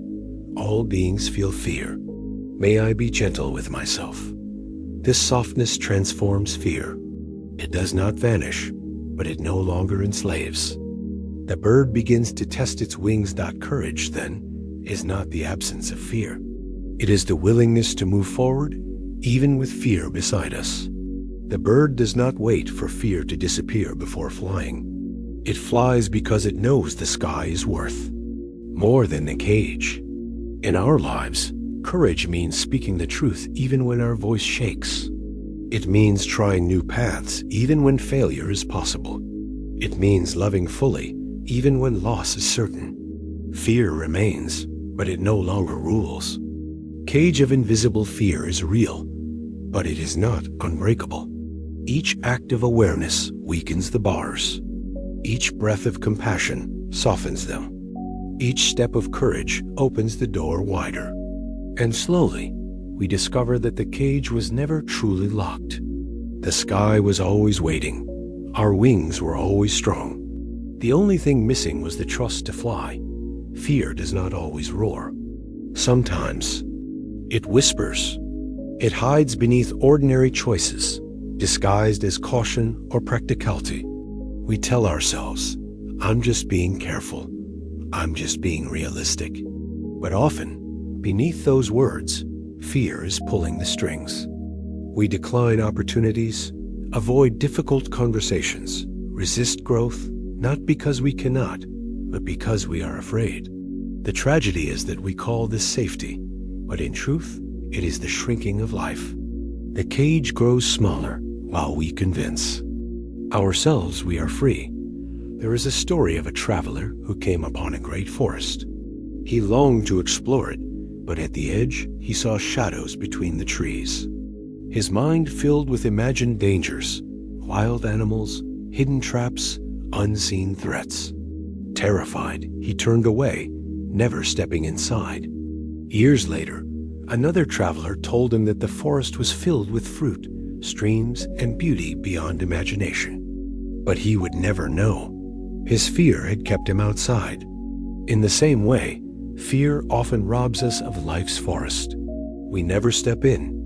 We never taste its fruit. We never see its beauty. Not because the danger was real, but because the shadow of fear seemed too dark. The Buddha encouraged us not to deny fear, but to walk through it with wisdom. He said, do not be afraid of fear. These words sound simple, but they point to something profound. Fear itself is not the enemy. It is our resistance to it, our belief that it controls us, that creates the cage. When we turn toward fear, when we breathe with it, when we see it as just another passing ripple of the mind, its power weakens. Think of the child afraid of the dark. In the corner of the room, a coat on a chair looks like a monster. The child trembles, certain of danger. But when the light is switched on, the truth is revealed. The monster was never there. Only a shadow, only imagination. Our adult fears are often the same. When illuminated by awareness, they dissolve. What we thought was iron is smoke. What we thought was a prison is only thought. Still, we cannot underestimate the grip of fear. Entire societies are built on it. Leaders control. Through it, markets are driven by it. Families pass it down through generations. Fear is contagious. When others around us live in cages, we too learn to accept cages as normal. But awareness spreads too. When one person dares to face fear, to live with courage, it gives permission to others. A bird that flies inspires others to test their wings. This is why our individual work with fear is not selfish. It is service. It is freedom for ourselves and for those who see us fly. So how do we live courageously in daily life? We begin with small steps. Speak one truth you normally hide. Try one act you normally avoid. Sit with one fear instead of running. Each time you do, the cage weakens. Courage grows not from grand gestures, but from steady practice. Over time, the impossible becomes possible. The sky becomes familiar. The cage becomes a memory. Another practice is reflection on impermanence. Fear often grows from the illusion of control. We fear losing what we cling to: youth, health, loved ones, security. But no matter how tightly we hold, everything changes. This is not a curse. It is the nature of life. When we accept impermanence, fear softens. We stop trying to freeze what cannot be frozen. We stop resisting the flow. We love more deeply because we know each moment is precious. We hold lightly because we know we cannot hold forever. The cage fades because we realize the bars were only our refusal to accept change. The deepest freedom comes when we see that fear is not who we are. It is not our identity. It is a passing cloud, a temporary guest. Beneath it, our true nature is spacious, clear, free. When we rest in this awareness, fear may still visit, but it no longer defines us. It is like hearing thunder in the distance. While sitting safely inside, the sound is real, but it cannot harm. Awareness is the shelter. Awareness is the open sky. There is a story of the Buddha sitting beneath a tree when a fierce bandit approached, threatening him with a sword. The bandit shouted, "Aren't you afraid? I could kill you in an instant." The Buddha looked calmly and replied, "You may cut this body, but you cannot touch my freedom." The bandit was stunned. What he saw was a man who had gone beyond. The cage, the bars of fear could not hold him, even in the face of death. This is the ultimate courage, not recklessness, not denial, but freedom from the illusion that fear rules us. We may not face swords, but we face emails, bills, illnesses, breakups, rejections. And yet the teaching is the same. Fear is not in the event. Fear is in the mind's response. The event may hurt, yes, but freedom is found in knowing that fear need not be our master. We can act with clarity. We can breathe with courage. We can walk forward, wings open. As we close this reflection, let us remember the bird in the cage. The bars are not iron. The door is open. The sky is waiting. Each act of awareness, each breath of compassion, each step of courage moves us closer to flight.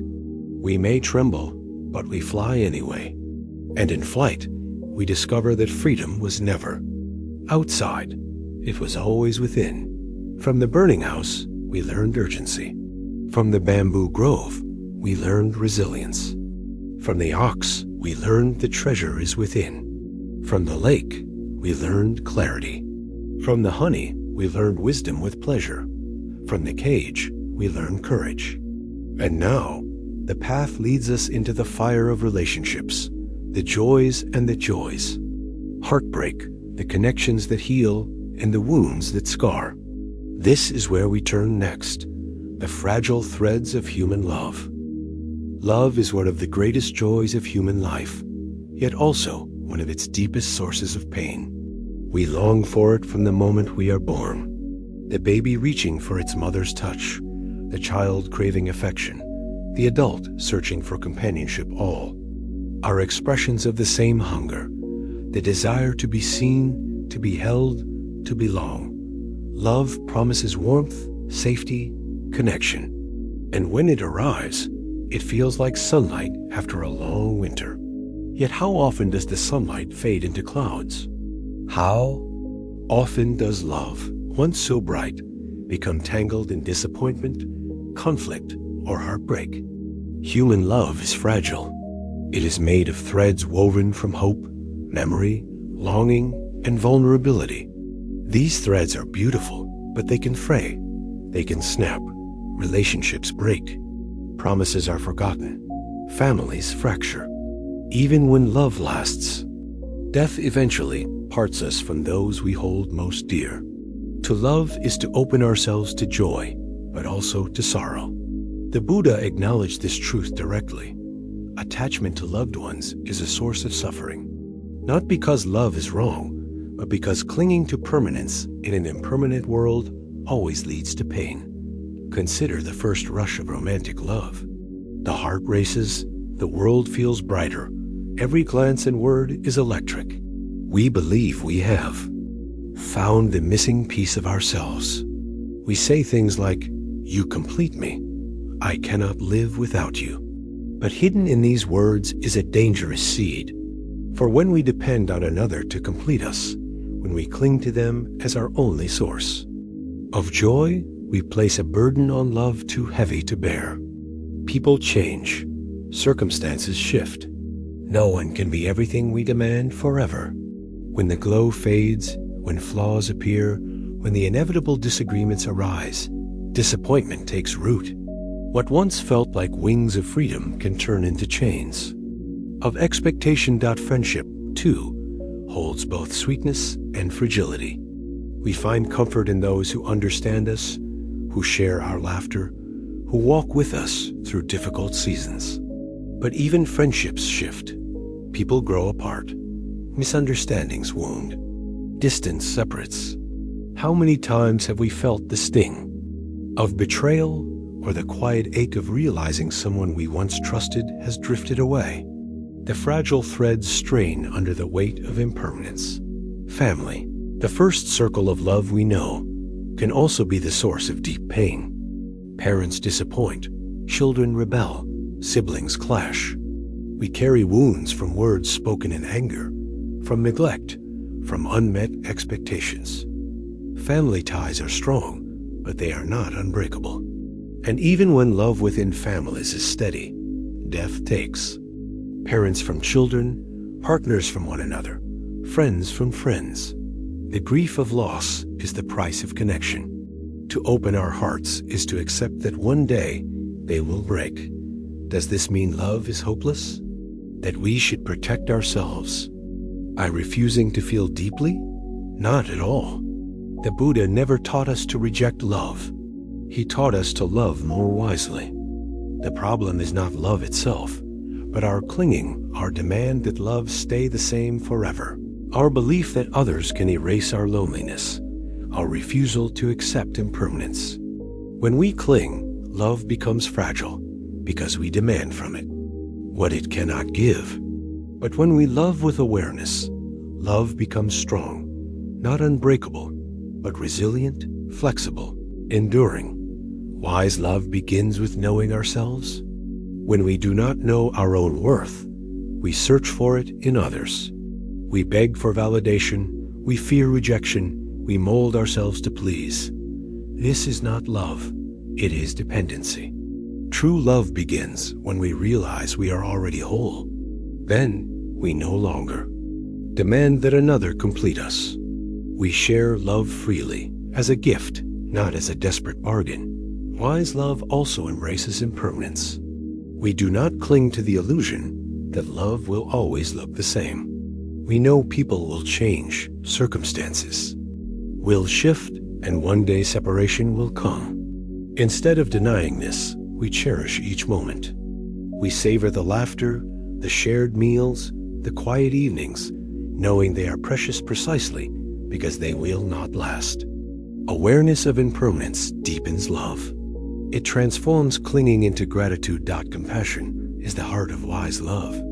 In every relationship, misunderstandings arise, flaws appear, mistakes are made. Without compassion, these wounds become poison. With compassion, they become opportunities for growth. Compassion sees the pain beneath harsh words, the fear behind anger, the longing beneath silence. Compassion allows us to forgive, not blindly, but with understanding. It keeps the threads of love from snapping under strain. And then there is the greatest shift of all, moving from conditional love to unconditional love. Most of our love is mixed with conditions. We love because someone makes us happy, because they meet our needs, because they fit our image. But when they fail, when they change, our love falters.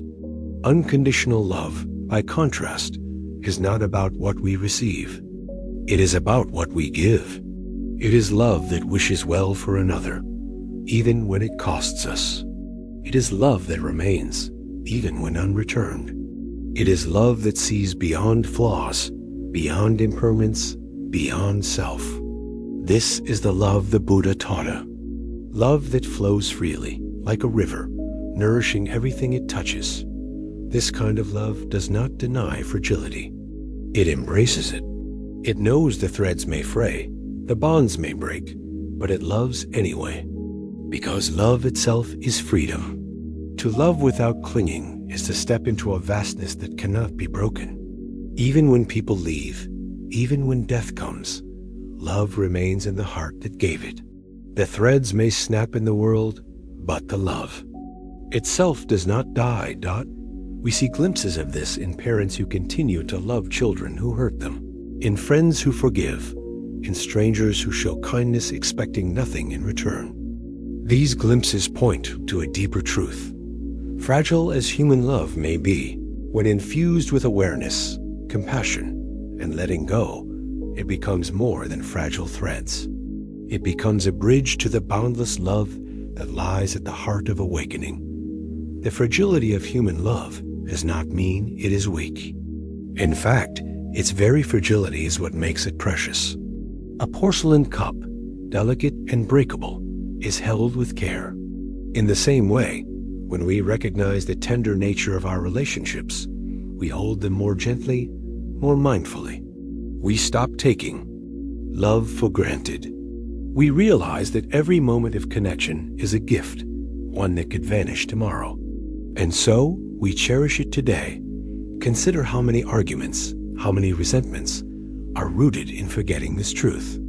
We speak harshly to those we love, assuming they will always be there. We hold grudges, assuming we have unlimited time to reconcile. We withhold affection, assuming there will always be another chance. But when death or distance suddenly intervenes, we realize the fragility we ignored. Regret fills the silence. If we lived with awareness of impermanence, we would speak more kindly, forgive more quickly, love more fully. The Buddha taught that the way to protect love is not by clinging tighter, but by cultivating meta-loving kindness. This practice expands love beyond the narrow boundaries of self and other, friend and stranger. It begins with wishing well for ourselves. May I be safe. May I be happy. May I be at peace. Then it extends outward. May you be safe. May you be happy. May you be at peace. With practice, these wishes stretch to embrace loved ones, acquaintances, even those who have hurt us. Loving kindness does not depend on perfection or permanence. It flows from the heart, unconditional and free. When we practice loving kindness, relationships change, conflicts soften, walls of resentment crumble. We stop demanding that others meet every need, and instead, we offer love as a gift. We stop fearing loss, and instead, we celebrate presence. Love becomes less about possession, more about connection, less about grasping, more about giving. The fragile threads become woven into a fabric strong enough to endure change. But this path is not without pain. To love deeply is to open ourselves to loss. When death takes a loved one, the heart shatters. The fragility of love is laid bare. No teaching, no philosophy can erase the ache of grief. Yet even here, awareness transforms. Grief is not the end of love. It is love enduring beyond the presence of the beloved. Tears are the heart's way of saying, I loved and I still love. In this sense, grief is not weakness, but testimony. The threads may break in the physical world, but the love remains woven into who we are. Think of a candle flame lit in memory of someone who has died. The flame flickers, fragile, easily extinguished. Yet in its brief life, it gives warmth and light. Love is like this flame, beautiful, because it is impermanent, meaningful, because it does not last. To demand that it burn forever would be to miss its gift. To cherish it while it burns, and to remember it when it fades, is to honor love's true nature. Modern psychology echoes these truths. Studies show that secure, loving relationships are the strongest predictor of happiness and health.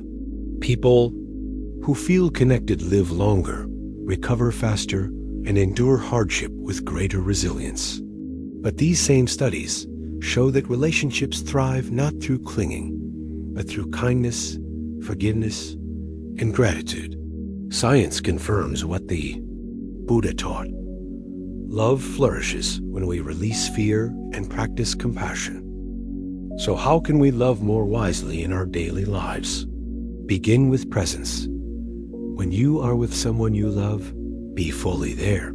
Put aside distractions. Listen deeply. See them as if for the first time. Each moment of presence strengthens the threads. Practice gratitude. Each day, notice one thing you appreciate about them, and if possible, speak it.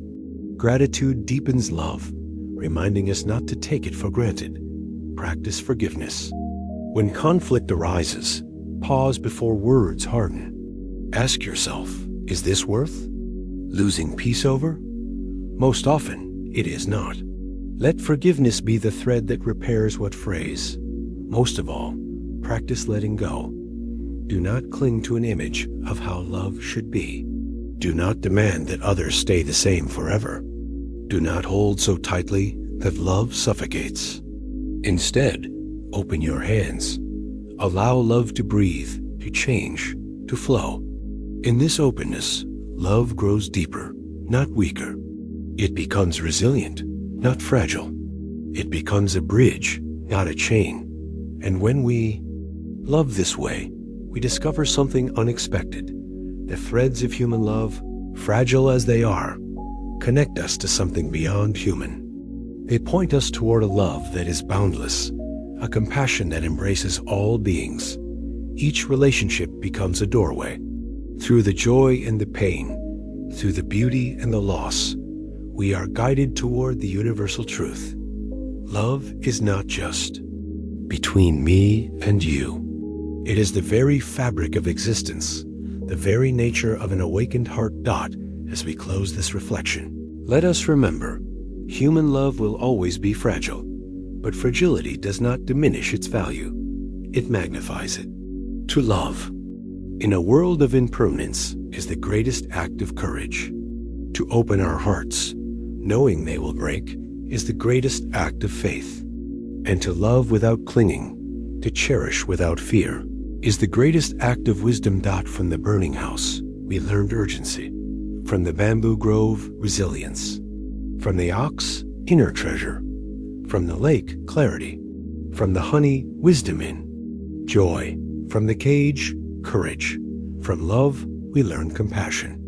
And now, the path leads us to another weight many carry silently, the crushing burden of guilt and shame. This is where our journey turns next, the heavy stones we carry within. Imagine a traveler walking down a long road. On his back, he carries a sack filled with stones. Each step is heavy, each breath strained. When others pass by, they walk lightly, but he struggles, sweat dripping, shoulders aching. Some stones he picked up himself, mistakes made, words spoken. In anger, actions he regrets. Others were placed there by others' accusations, judgments, criticisms that sank into his heart and became his burden. The road is not the problem, the stones are. This is the weight of guilt and shame. Many of us walk with such a sack. We carry memories of choices we wish we could undo, of moments when we fell short, of harm we caused. These become stones of guilt. We also carry the voices of others' parents, teachers, peers telling us we were not enough, that we failed, that we should be ashamed. These voices become stones of shame. With time, the load grows so heavy, we forget what it feels like to walk freely. We assume life is supposed to feel this way, burdened, exhausted, bowed down. But guilt and shame are not the same, though they often walk together. Guilt is the recognition that we have done something wrong, that our actions have caused harm. Guilt, when healthy, can be a teacher. It points us toward making amends, toward growth, toward better choices. But when guilt festers, when it turns into self-punishment, it becomes another stone, weighing us down without bringing healing. Shame goes deeper. Shame is not about what we did, but about who we believe we are. It whispers, "You are unworthy. You are broken. You are bad." Shame does not guide us to growth. It traps us in self-hatred. It convinces us we are beyond redemption, beyond love, beyond forgiveness. Shame is the heaviest stone of all, because it buries the very self that longs. To stand tall, consider a child scolded harshly for making a mistake. The words sting. You are useless. You always fail. At first, the child feels guilt. I did something wrong. But repeated often enough, the guilt turns into shame. I am wrong. This belief sinks deep, carried into adulthood. The adult may succeed, may even be admired, yet inside still hears the whisper, I am not enough. No achievement can silence it. No love can erase it. The stone remains heavy. The Buddha saw this weight in the hearts of people. He taught that clinging to guilt and shame is like refusing to set down the sack of stones. Carrying it does not undo the past. It only prolongs suffering. The path of freedom is not in denying mistakes, but in facing them with awareness, making amends where possible, and then releasing the burden. As he said, if you let go a little, you will have a little peace. If you let go a lot, you will have a lot of peace. If you let go completely, you will be free. But letting go is not easy. The mind resists. It tells us, I must keep punishing myself, or I will forget. I must carry this shame, or I will become careless. I do not deserve freedom. These beliefs keep the stones strapped to our backs, yet they are illusions. Punishing ourselves does not heal the past. Carrying shame does not protect the future. They only rob us of the present dot. So how do we begin to put down the stones? The first step is honesty. To look at the past clearly, without denial, without exaggeration. What did I do? What harm did it cause? What was within my control? And what was not? This clarity transforms guilt into responsibility, and responsibility into growth. Without honesty, guilt festers. With honesty, guilt can teach. The second step is compassion for others and for ourselves. If we have caused harm, compassion moves us to make amends, a sincere apology, an effort to repair, an act of kindness.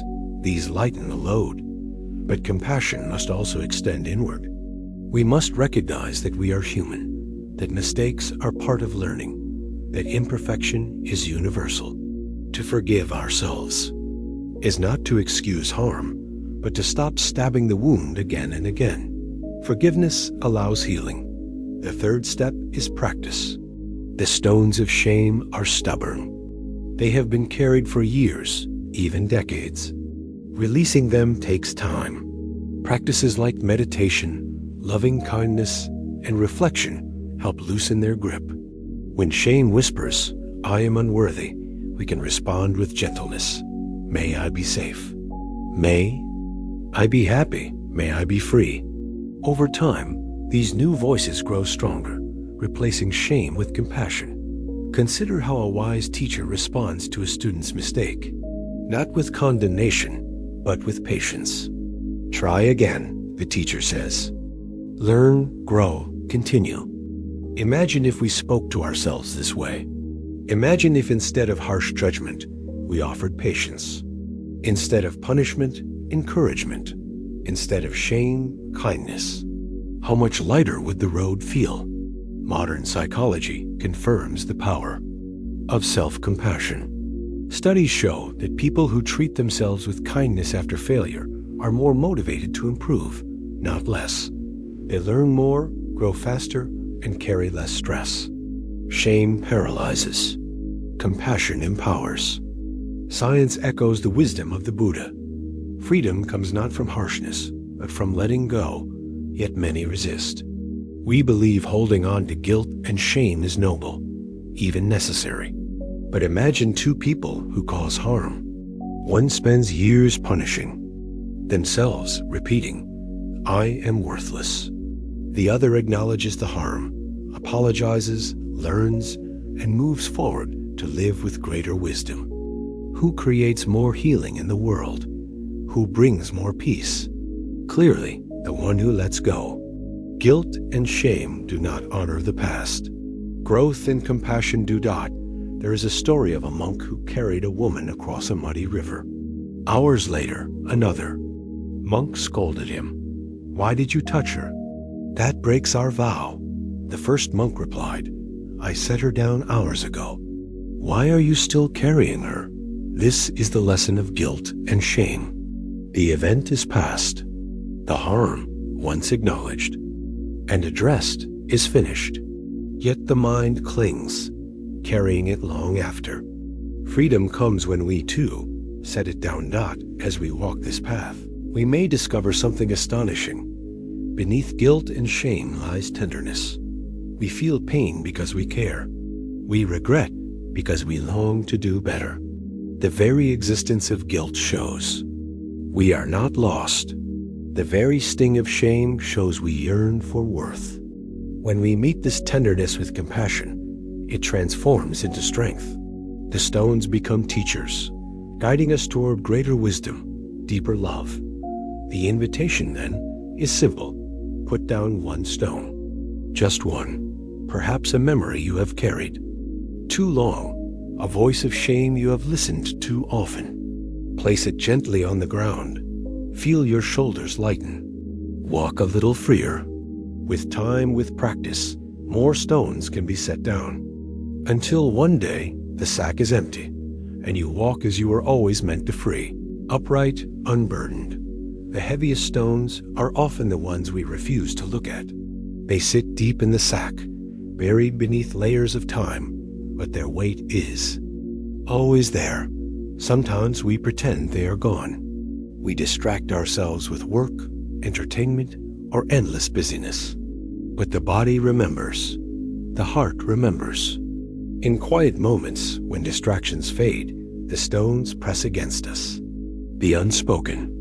Guilt, the hidden shame, rises again. No matter how far we run, the burden follows. The only way forward is not escape, but release. To release does not mean to forget. It means to transform. Imagine a sculptor chiseling away at a block of stone. Each strike removes weight, revealing shape, beauty, possibility. Our guilt and shame can be the same. Faced honestly, met with compassion, they become material for growth. The very mistakes we regret can teach us patience, humility, kindness. The very shame we carried can open us to compassion for others who suffer. The stones do not vanish, but they change form. They become part of our strength instead of our burden. Take the example of someone who once lived selfishly, causing harm through greed or neglect. For years, guilt haunted them, but instead of drowning in it, they chose to face it. They made amends where possible. They devoted themselves to service, to helping those in need. Their past did not disappear, but it became fuel for goodness. The stone they carried was reshaped into a tool. This is the power of transformation. Shame, too, can be transformed. Many who have known deep shame because of poverty, rejection, failure, later use that pain to connect with others. They understand suffering because they have lived it. Their compassion is deeper, their kindness more genuine, because they know the weight of the stones. In this way, even shame can become a bridge, turning isolation into connection. The Buddha himself welcomed people society had shamed: the poor, the broken, the despised. He showed them that worth is not destroyed by failure or rejection. Worth is inherent, unshakable, waiting beneath the dust of shame. One of his teachings compares the mind to a clear glass of water. If ink is poured in, the water darkens. But with time and patience, if we keep adding fresh water, the glass clears again. Guilt and shame are like the ink. They may darken the mind for a time, but with steady practice, acts of kindness, moments of awareness, breaths of compassion, the clarity returns. No one is beyond redemption. No one is beyond forgiveness. The challenge is believing this for ourselves. We can forgive others, but we struggle to forgive ourselves. We tell ourselves, my mistakes are too great, my shame too deep. But this too is illusion. The Buddha met murderers, thieves, those consumed by hatred, and still showed them the path to freedom. If even they were not beyond redemption, how can we believe that we are? Self-condemnation is not humility. It is another form of pride, believing our darkness is greater than the light. The truth is simpler. We are human. We fall. We rise. We learn. We grow. Modern therapy echoes this. Therapists often remind patients that guilt can guide, but shame destroys. Healing comes not from endless self-punishment, but from self-compassion. To say, I made a mistake, but I am not a mistake. To say, I failed, but I am not a failure. This shift changes everything. It lightens the sack. It opens the road. Consider again the traveler with the sack of stones. Imagine that one day he meets someone who looks him in the eyes and says, you don't have to carry that. At first, he resists, but these are mine. They remind me of my failures. If I set them down, I will forget. But the stranger replies, remembering is not the same as carrying. Growth is not the same as punishment. Set them down and walk lighter. You can still remember. You can still learn. But you need not suffer forever. Slowly, hesitantly, the traveler places a stone on the ground. For the first time in years, his shoulders ease. He takes a step and feels freedom. The path ahead is still long, but lighter now. This is the invitation for us. To set down the unnecessary weight. To keep the lessons, but release the suffering. To honor the past, but not be enslaved by it. To forgive ourselves, not because we deny harm, but because we choose healing. Each stone we release brings more freedom, more peace, more space for love. And as we lighten our own load, something else happens. We become gentler with others. When we see someone weighed down by guilt or shame, we do not condemn. We recognize their burden because we know our own. We offer understanding instead of judgment, compassion instead of scorn. In this way, releasing our own stones helps free others too. The Buddha once said, hatred does not cease by hatred. Hatred ceases only by love. The same is true of guilt and shame. They do not cease by punishment. They cease by compassion. They cease when we stop fighting ourselves and begin to care for ourselves. Only then can we truly grow. Only then can we truly be free. So let us pause here and ask, What stones am I carrying? Whose voices still echo in my mind? What memories still weigh on my heart?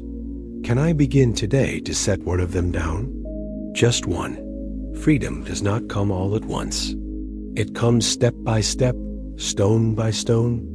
The path ahead may be long, but each stone released makes it lighter, makes it brighter, makes it possible. From the burning house, we learned urgency. From the bamboo grove, resilience. From the ox, inner treasure. From the lake, clarity. From the honey, wisdom with pleasure. From the cage, courage. From love, compassion. From the stones, we learn forgiveness. And now, we turn to the next challenge hour. Restless chasing of time, our endless desire to control what slips through our fingers. This is where our journey leads next, the river of impermanence. Imagine standing by a wide river. The current is strong, the water never still. You place your hand in, and it flows past. You return a moment later, and it is new water, flowing again. You cannot step into the same river twice. This is the truth of impermanence, the truth the Buddha placed at the very heart of his teaching. All things flow. All things change. Nothing stands still. Yet how much of our suffering comes from refusing to see this? We cling to youth, though it slips away.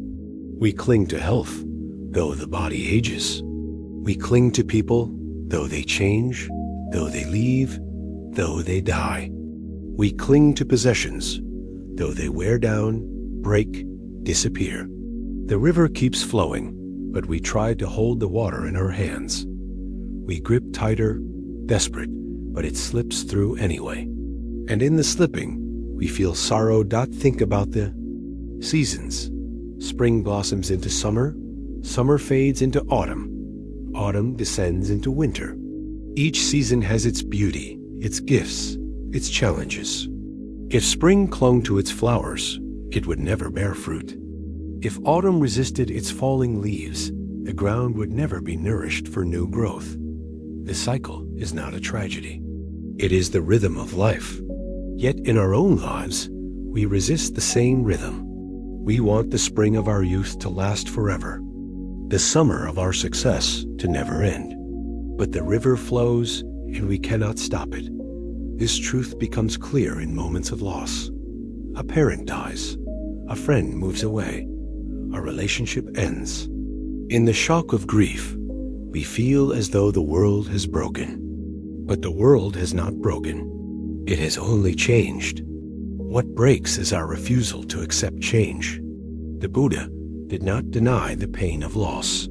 He felt it himself when disciples died, when friends passed away. But he taught that clinging to permanence in an impermanent world is the root of suffering. To live in peace, we must see the river as it is, not as we wish it to be. Impermanence is not only about loss, it is also about possibility. Because things change, suffering can end. Because things change, growth is possible. A person consumed by anger today may find peace tomorrow. A heart broken in grief may heal with time. A mistake made yesterday can be corrected today. If everything were fixed, nothing could improve. Impermanence means hope. The same river that carries away what we love also carries away what we fear. Consider a moment of deep sadness. At the time, it feels endless. We believe we will drown in it forever, but no feeling lasts forever. Slowly, it shifts. A laugh breaks through. A new connection forms. A new season arrives. The sadness passes just as joy passes, just as all things pass. This truth can comfort us in sorrow and humble us in joy. Nothing is permanent, not pain, not pleasure, not life itself. The Buddha compared life to a flame. A candle burns, but the flame is never the same from one moment to the next. Fuel and oxygen feed it. The wax melts, the light flickers. It looks steady, but it is always changing. So it is with us. We believe we are fixed selves, unchanging. identities. But in truth, we are processes, always in motion, thoughts arising and passing, cells dying and renewing, emotions shifting, stories evolving. To cling to a fixed self is like clinging to a flame. It cannot be held. Modern science confirms this. The body replaces most of its cells over time. The brain rewires itself with every new experience. The person you were 10 years ago is not the person you are now, biologically or psychologically. Impermanence is written into your very being, and yet we resist it. We mourn aging as though it were unnatural. We fight change as though it were failure. We cling to identity as though it were solid. But the river flows regardless. Our choice is whether to resist and suffer, or to flow with it and find peace. So how do we learn to flow? The first step is awareness. Notice the small impermanences in daily life. The taste of food as it fades. The sound of a bird call as it passes. The breath as it enters and leaves. Each moment is a teacher, whispering, "This too shall pass." When we notice, we become less surprised, less resistant when bigger changes come. The second step is gratitude. Instead of clinging to what cannot last, we cherish it while it is here. We savor the laughter of a friend, the warmth of the sun, the beauty of a flower. We do not demand that it stay. We appreciate it in its season.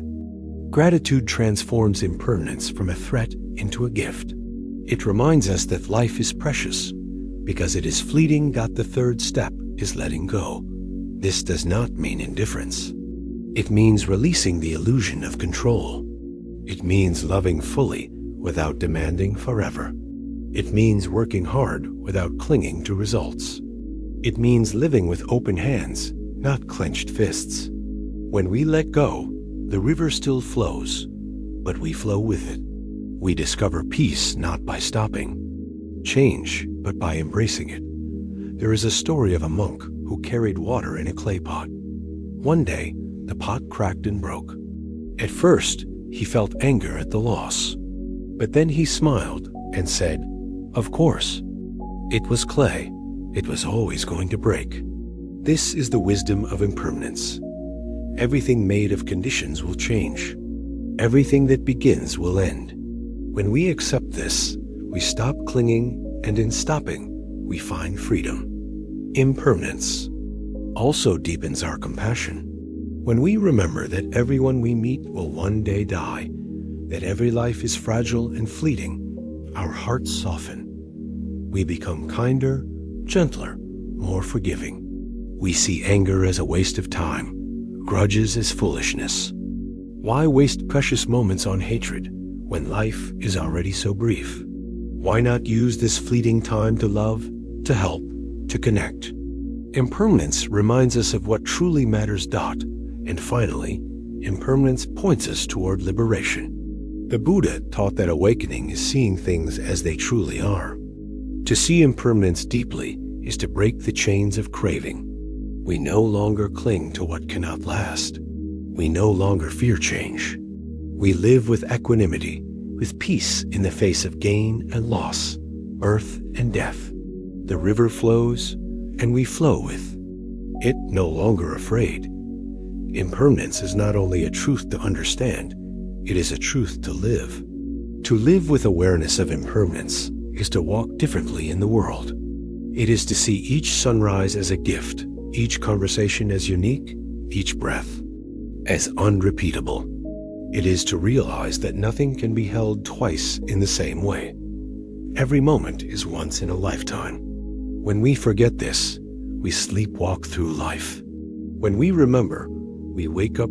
Think of a parent watching their child grow. At each stage, the child is different. The infant, the toddler, the teenager, the adult. The parent sometimes wishes to freeze time, to keep the child small, or to hold on to the closeness of certain years. But the child keeps growing. The seasons keep shifting. To resist this change is to suffer. To embrace it is to marvel. Impermanence is not the enemy of love. It is the reason love matters. Grief is perhaps the sharpest teacher of impermanence. When someone we love dies, the truth crashes into us. We realize how fragile, how fleeting, how uncertain life really is. And yet, grief also reveals love's depth. We grieve because we loved. We suffer because life was precious. The pain of impermanence is also its beauty. Without endings, there would be no urgency to love, no reason to cherish, no meaning in the fleeting moments we share. The Buddha himself experienced loss. When his closest disciples passed away, he wept, but he did not cling. He reminded his followers that all who are born must die, all who gather must part, all who arise must fade. His tears did not contradict his wisdom, they revealed it. To accept impermanence is not to become cold, but to love more deeply, knowing it will not last. Modern life often hides impermanence. We freeze moments in photos, preserve youth in cosmetics, extend life with medicine. We act as if change can be delayed, even denied. But no technology, no wealth, no power can stop the river. The more we deny this, the more shocking it feels. When the truth arrives, the wiser path is not to hide from impermanence, but to live in harmony with it, to align our lives with the flow instead of resisting the current. So how do we practice this harmony? Begin with small things. Notice the impermanence of your breath. Each inhale arises, each exhale passes. You cannot hold one forever. Notice the impermanence of weather. Clouds drift, storms clear, sunlight shifts. Notice the impermanence of feelings. Joy arises and fades. Anger surges and passes. Fear comes and goes. Each is like a wave on the river, temporary, fleeting. The more we notice, the more natural impermanence becomes. Practice also with relationships. When with someone you love, remind yourself, this moment will not come again. Let this reminder soften your heart, open your ears, deepen your presence. Instead of demanding permanence, offer gratitude. Instead of clinging, offer kindness. When conflict arises, remember, life is too short for endless grudges. Impermanence makes forgiveness urgent. It reminds us not to waste the little time we have on bitterness. Another practice is reflection on death. Though uncomfortable, this reflection brings freedom. To remember that life is uncertain is not to despair, but to awaken. It pushes us to live fully, to love deeply, to let go of trivial concerns. The Buddha encouraged his disciples to contemplate death daily, not morbidly, but as a way of sharpening awareness. To live with death in mind is to live without regret. It is to stop postponing life. Impermanence also teaches us humility. Whatever success we achieve, it will fade. Whatever praise we receive, it will pass. Whatever failure we endure, it too will pass. We are not defined by any one moment, because every moment changes. This humbles us in pride, comforts us in despair, steadies us in uncertainty. Nothing lasts forever, not the highs, not the lows, not even the self we cling to so tightly. When we truly embrace impermanence, fear softens. Much of our anxiety is rooted in trying to secure what cannot be secured. We fear losing wealth, losing health, losing relationships. But when we accept that loss is inevitable, the fear loses power. We stop wasting energy fighting change. We start living in the flow. The river still carries us, but now we float instead of thrashing. There is a story of a monk who sat by a river for years, meditating on its flow. One day he realized, I am not separate from this river. My body, my mind, my life also flowing, also changing. The river and I are the same. In that moment, his fear dissolved. He saw himself not as a fixed self struggling against time, but as part of the endless flow of life. This is the deep wisdom of impermanence. Not that everything ends, but that everything continues in new forms. Think of a flower. It blooms, it fades, it dies. But its petals nourish the soil. Its seeds scatter in the wind. Its essence continues in countless ways. So too with us. Our bodies return to the earth. Our love shapes those we touched. Our actions ripple outward, long after we are gone. Impermanence is not erasure. It is transformation. And so the river flows. We cannot stop it, but we can learn to flow with it. We can learn to cherish each drop, to love each season, to let go with grace. Impermanence does not rob life of meaning. It gives life its meaning. Without change, there would be no growth. Without endings, no beginnings. Without impermanence, life would be stagnant, lifeless, frozen. The river is not our enemy. It is our greatest teacher. As we step from this reflection, let us carry its wisdom gently. All things pass, all things change. Do not cling. Do not fear. Instead, cherish. Instead, flow. Instead, awaken. The river of impermanence is wide, but it is also beautiful. And when we learn to flow with it, we discover peace. From the burning house, we learned urgency. From the bamboo grove, resilience. From the ox, inner treasure. From the lake, clarity. From the honey, wisdom and joy. From the cage, courage. From love, compassion. From the stones, forgiveness. From the river, peace with change. And now, the journey brings us to its final challenge. The restless search for meaning, the longing for something beyond suffering, the call toward awakening itself. This is where we turn next, the open gate of freedom. Imagine walking through a vast field. At the far end stands a tall gate. Behind it, you sense something: boundless peace, clarity, freedom beyond description. For years you have wandered in circles, weighed down by stress, by fear, by craving, by sorrow.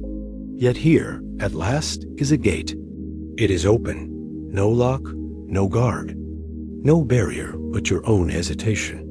This is the gate of freedom the Buddha spoke of, not freedom promised after death, not freedom purchased with wealth or status, but freedom available now, in this very life, in this very breath. What is this?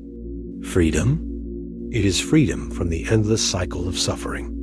Freedom from the fires of craving that never satisfy. Freedom from the cage of fear, the stones of guilt, the fragile clinging to love, the river of impermanence resisted. It is not the freedom to control life, but the freedom to no longer be enslaved by it.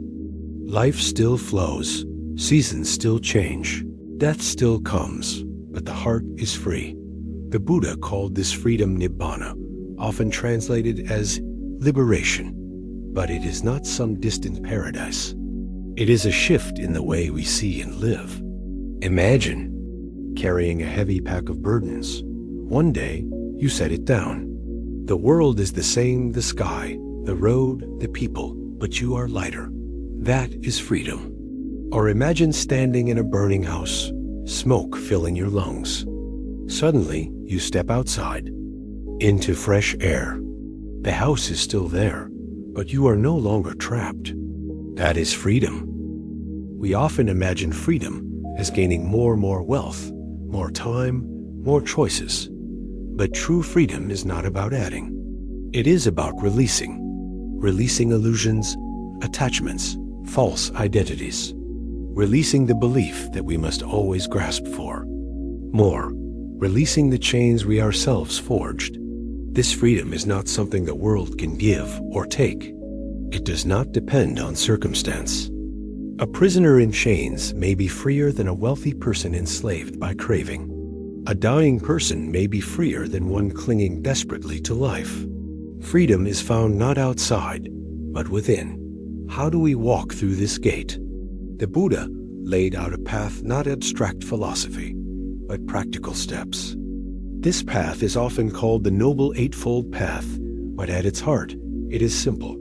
Live with clarity, live with compassion, live with awareness, speak truthfully, act kindly, work honorably, train the mind in presence, cultivate wisdom. Each step weakens the chains of suffering. Each step brings us closer to freedom. The first key is right view, seeing life as it is, not as we wish it to be. This means recognizing impermanence, understanding that clinging creates suffering, and knowing that freedom is possible. Without this view, we stumble in the dark. With it, the path becomes visible. The second key is right intention, choosing the direction of the heart. Do we intend to harm or to help? To cling or to release? To serve only ourselves or to live? With compassion, our intentions shape our actions, and our actions shape our lives. Freedom begins with intention. Then come right speech, right action, right livelihood, the ethical steps. These are not rules to bind us, but guides to free us. When we lie, cheat, exploit, or harm, we create chains of guilt, fear, and conflict. When we live with honesty, kindness, and respect, the heart becomes lighter, clearer, freer. Ethics are not restrictions. They are liberation. The final steps focus on the mind. Right effort, right mindfulness, right concentration. These are practices of awareness. The mind is often restless, chasing pleasure, avoiding pain, lost in distraction. But when we cultivate mindfulness, attending to the breath, the body, the moment, the mind settles. The water's clear. We see reality as it is. Concentration deepens this clarity, allowing us to rest in awareness itself, unshaken by waves.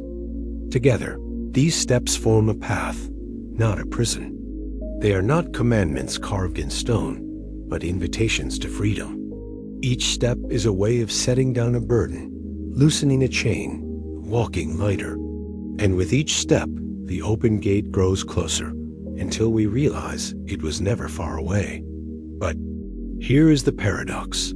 The gate of freedom is already open. It has always been open. The walls that seem to block us fear, craving, guilt, shame were never solid. They were shadows, illusions of the mind. The moment we see this, we can step through. Freedom is not something we earn in the future. It is something we awaken to in the present. This awakening is like a person waking from a dream. In the dream, they were chased, terrified, desperate. But upon waking, they see there was no danger. The fear was real, but the threat was not. In the same way, when we awaken, we see that so much of our suffering was woven from illusion of permanence, illusion of control, illusion of self. The dream dissolves. The heart is free. And what lies beyond the gate? Not endless pleasure, not escape from the world, but peace. A peace that does not depend on conditions. A peace that remains steady through gain and loss, joy and sorrow, birth and death. A peace that is not numbness, but fullness. Not emptiness, but freedom. This peace is not far away. It is as near as your next breath. Each time you let go of clinging, you taste it. Each time you forgive, you taste it. Each time you sit quietly, aware and present, you taste it. The open gate is not at the end of the road. It is here, now, in this moment. The invitation is to step through not once, but again and again, until stepping becomes living. The open gate is not a destination to reach, but a way of living. To walk through it is to live each moment free from chains, awake to truth, open to love. It is not something grand or distant. It is simple, natural, available now. When the Buddha described freedom, he often used ordinary images: a flame extinguished, a burden set down, a prisoner released. Freedom is not abstract. It is relief, clarity, ease. It is like finally exhaling after holding your breath for 2. Long many fear that freedom means detachment from life, a cold withdrawal. But true freedom is not cold. It is warm, expansive, tender. It does not mean refusing to love, but loving more deeply, without clinging. It does not mean refusing to feel, but feeling fully, without being enslaved. It does not mean escaping the world, but walking in it with steady steps and an open heart. Think of the lotus flower. It grows from mud, yet rises above the water. Pure and bright. Freedom is like this. It does not mean avoiding the mud of life's stress, loss, conflict, but rising through it, unsoiled, unshaken. The mud remains, but the lotus blooms. The world remains, but the heart is free. The path of freedom also transforms how we see others. When we are trapped in craving and fear, we see others as threats or tools, people to compete with, to control, to use. But when we step through the gate, we see them as fellow travelers, also burdened, also longing for peace. Compassion flows naturally. We wish them freedom too. We see that true freedom is not only personal, it is shared. The more people awaken, the lighter the world becomes. This is why the Buddha's last words to his disciples were simple. Be a lamp unto yourselves. The gate cannot be walked through for us. Each person must step on their own. But in stepping, we light the way for others. Our freedom inspires theirs. Our compassion awakens theirs. The field of suffering becomes a field of light. Modern life offers endless distractions from this truth. We are told that freedom means buying what we want, going where we wish, doing as we please. But these freedoms often deepen our chains. We grasp, we hoard, we demand more, and still we are restless. True freedom is different. It is not about adding more, but about needing less. It is not about controlling the world, but about being free within it. So how do we live this freedom daily? By remembering the gate in small moments. When stress arises, pause and breathe. Ask, what am I clinging to right now? Can I release it? When anger flares, pause. Ask, can I respond with compassion instead? When joy comes, pause. Ask, can I savor this without demanding it last? Each pause is a step through the gate. Each release is a taste of freedom. Over time, this becomes natural. Freedom becomes not a practice we visit, but a home we live in. Life still brings challenges. Loved ones still die. The body still ages. Plans still fail. But the heart is steady. The mind is clear. The gate remains open. There is a story of a farmer whose horse ran away. His neighbor said, "What bad luck?" The farmer replied, "Maybe." Later, the horse returned with more horses. "What good luck?" the neighbor said. The farmer replied, "Maybe." Then the farmer's son broke his leg trying to ride one. "What bad luck?" Again, the farmer said, "Maybe." Later, soldiers came to conscript young men, but the son was spared because of his leg. "What good luck?" The neighbors cried. The farmer still said, "Maybe." This story shows freedom, not clinging to outcomes, not enslaved by gain or loss. Seeing life as a flow, not as chains. The gate is open when we live like the farmer, steady, unbound, free. As we close this journey, let us gather the wisdom we have walked through. From the burning house, we learned urgency. From the bamboo grove, resilience. From the ox, the treasure within. From the lake, clarity. From the honey, wisdom and joy. From the cage, courage. From love, compassion. From the stones, forgiveness. From the river, peace with change. And now, from the open gate, we learn freedom. Each step has led us here. Each story has pointed to this truth. Suffering is real, but so is freedom. The gate is open. The choice is ours. So let us step through. Not tomorrow, not in some distant future, but now. Let us live as if each moment is precious, because it is Let us love without fear, because impermanence makes love urgent. Let us release the burdens of guilt and shame, because carrying them helps no one. Let us walk with courage, because fear is only a shadow.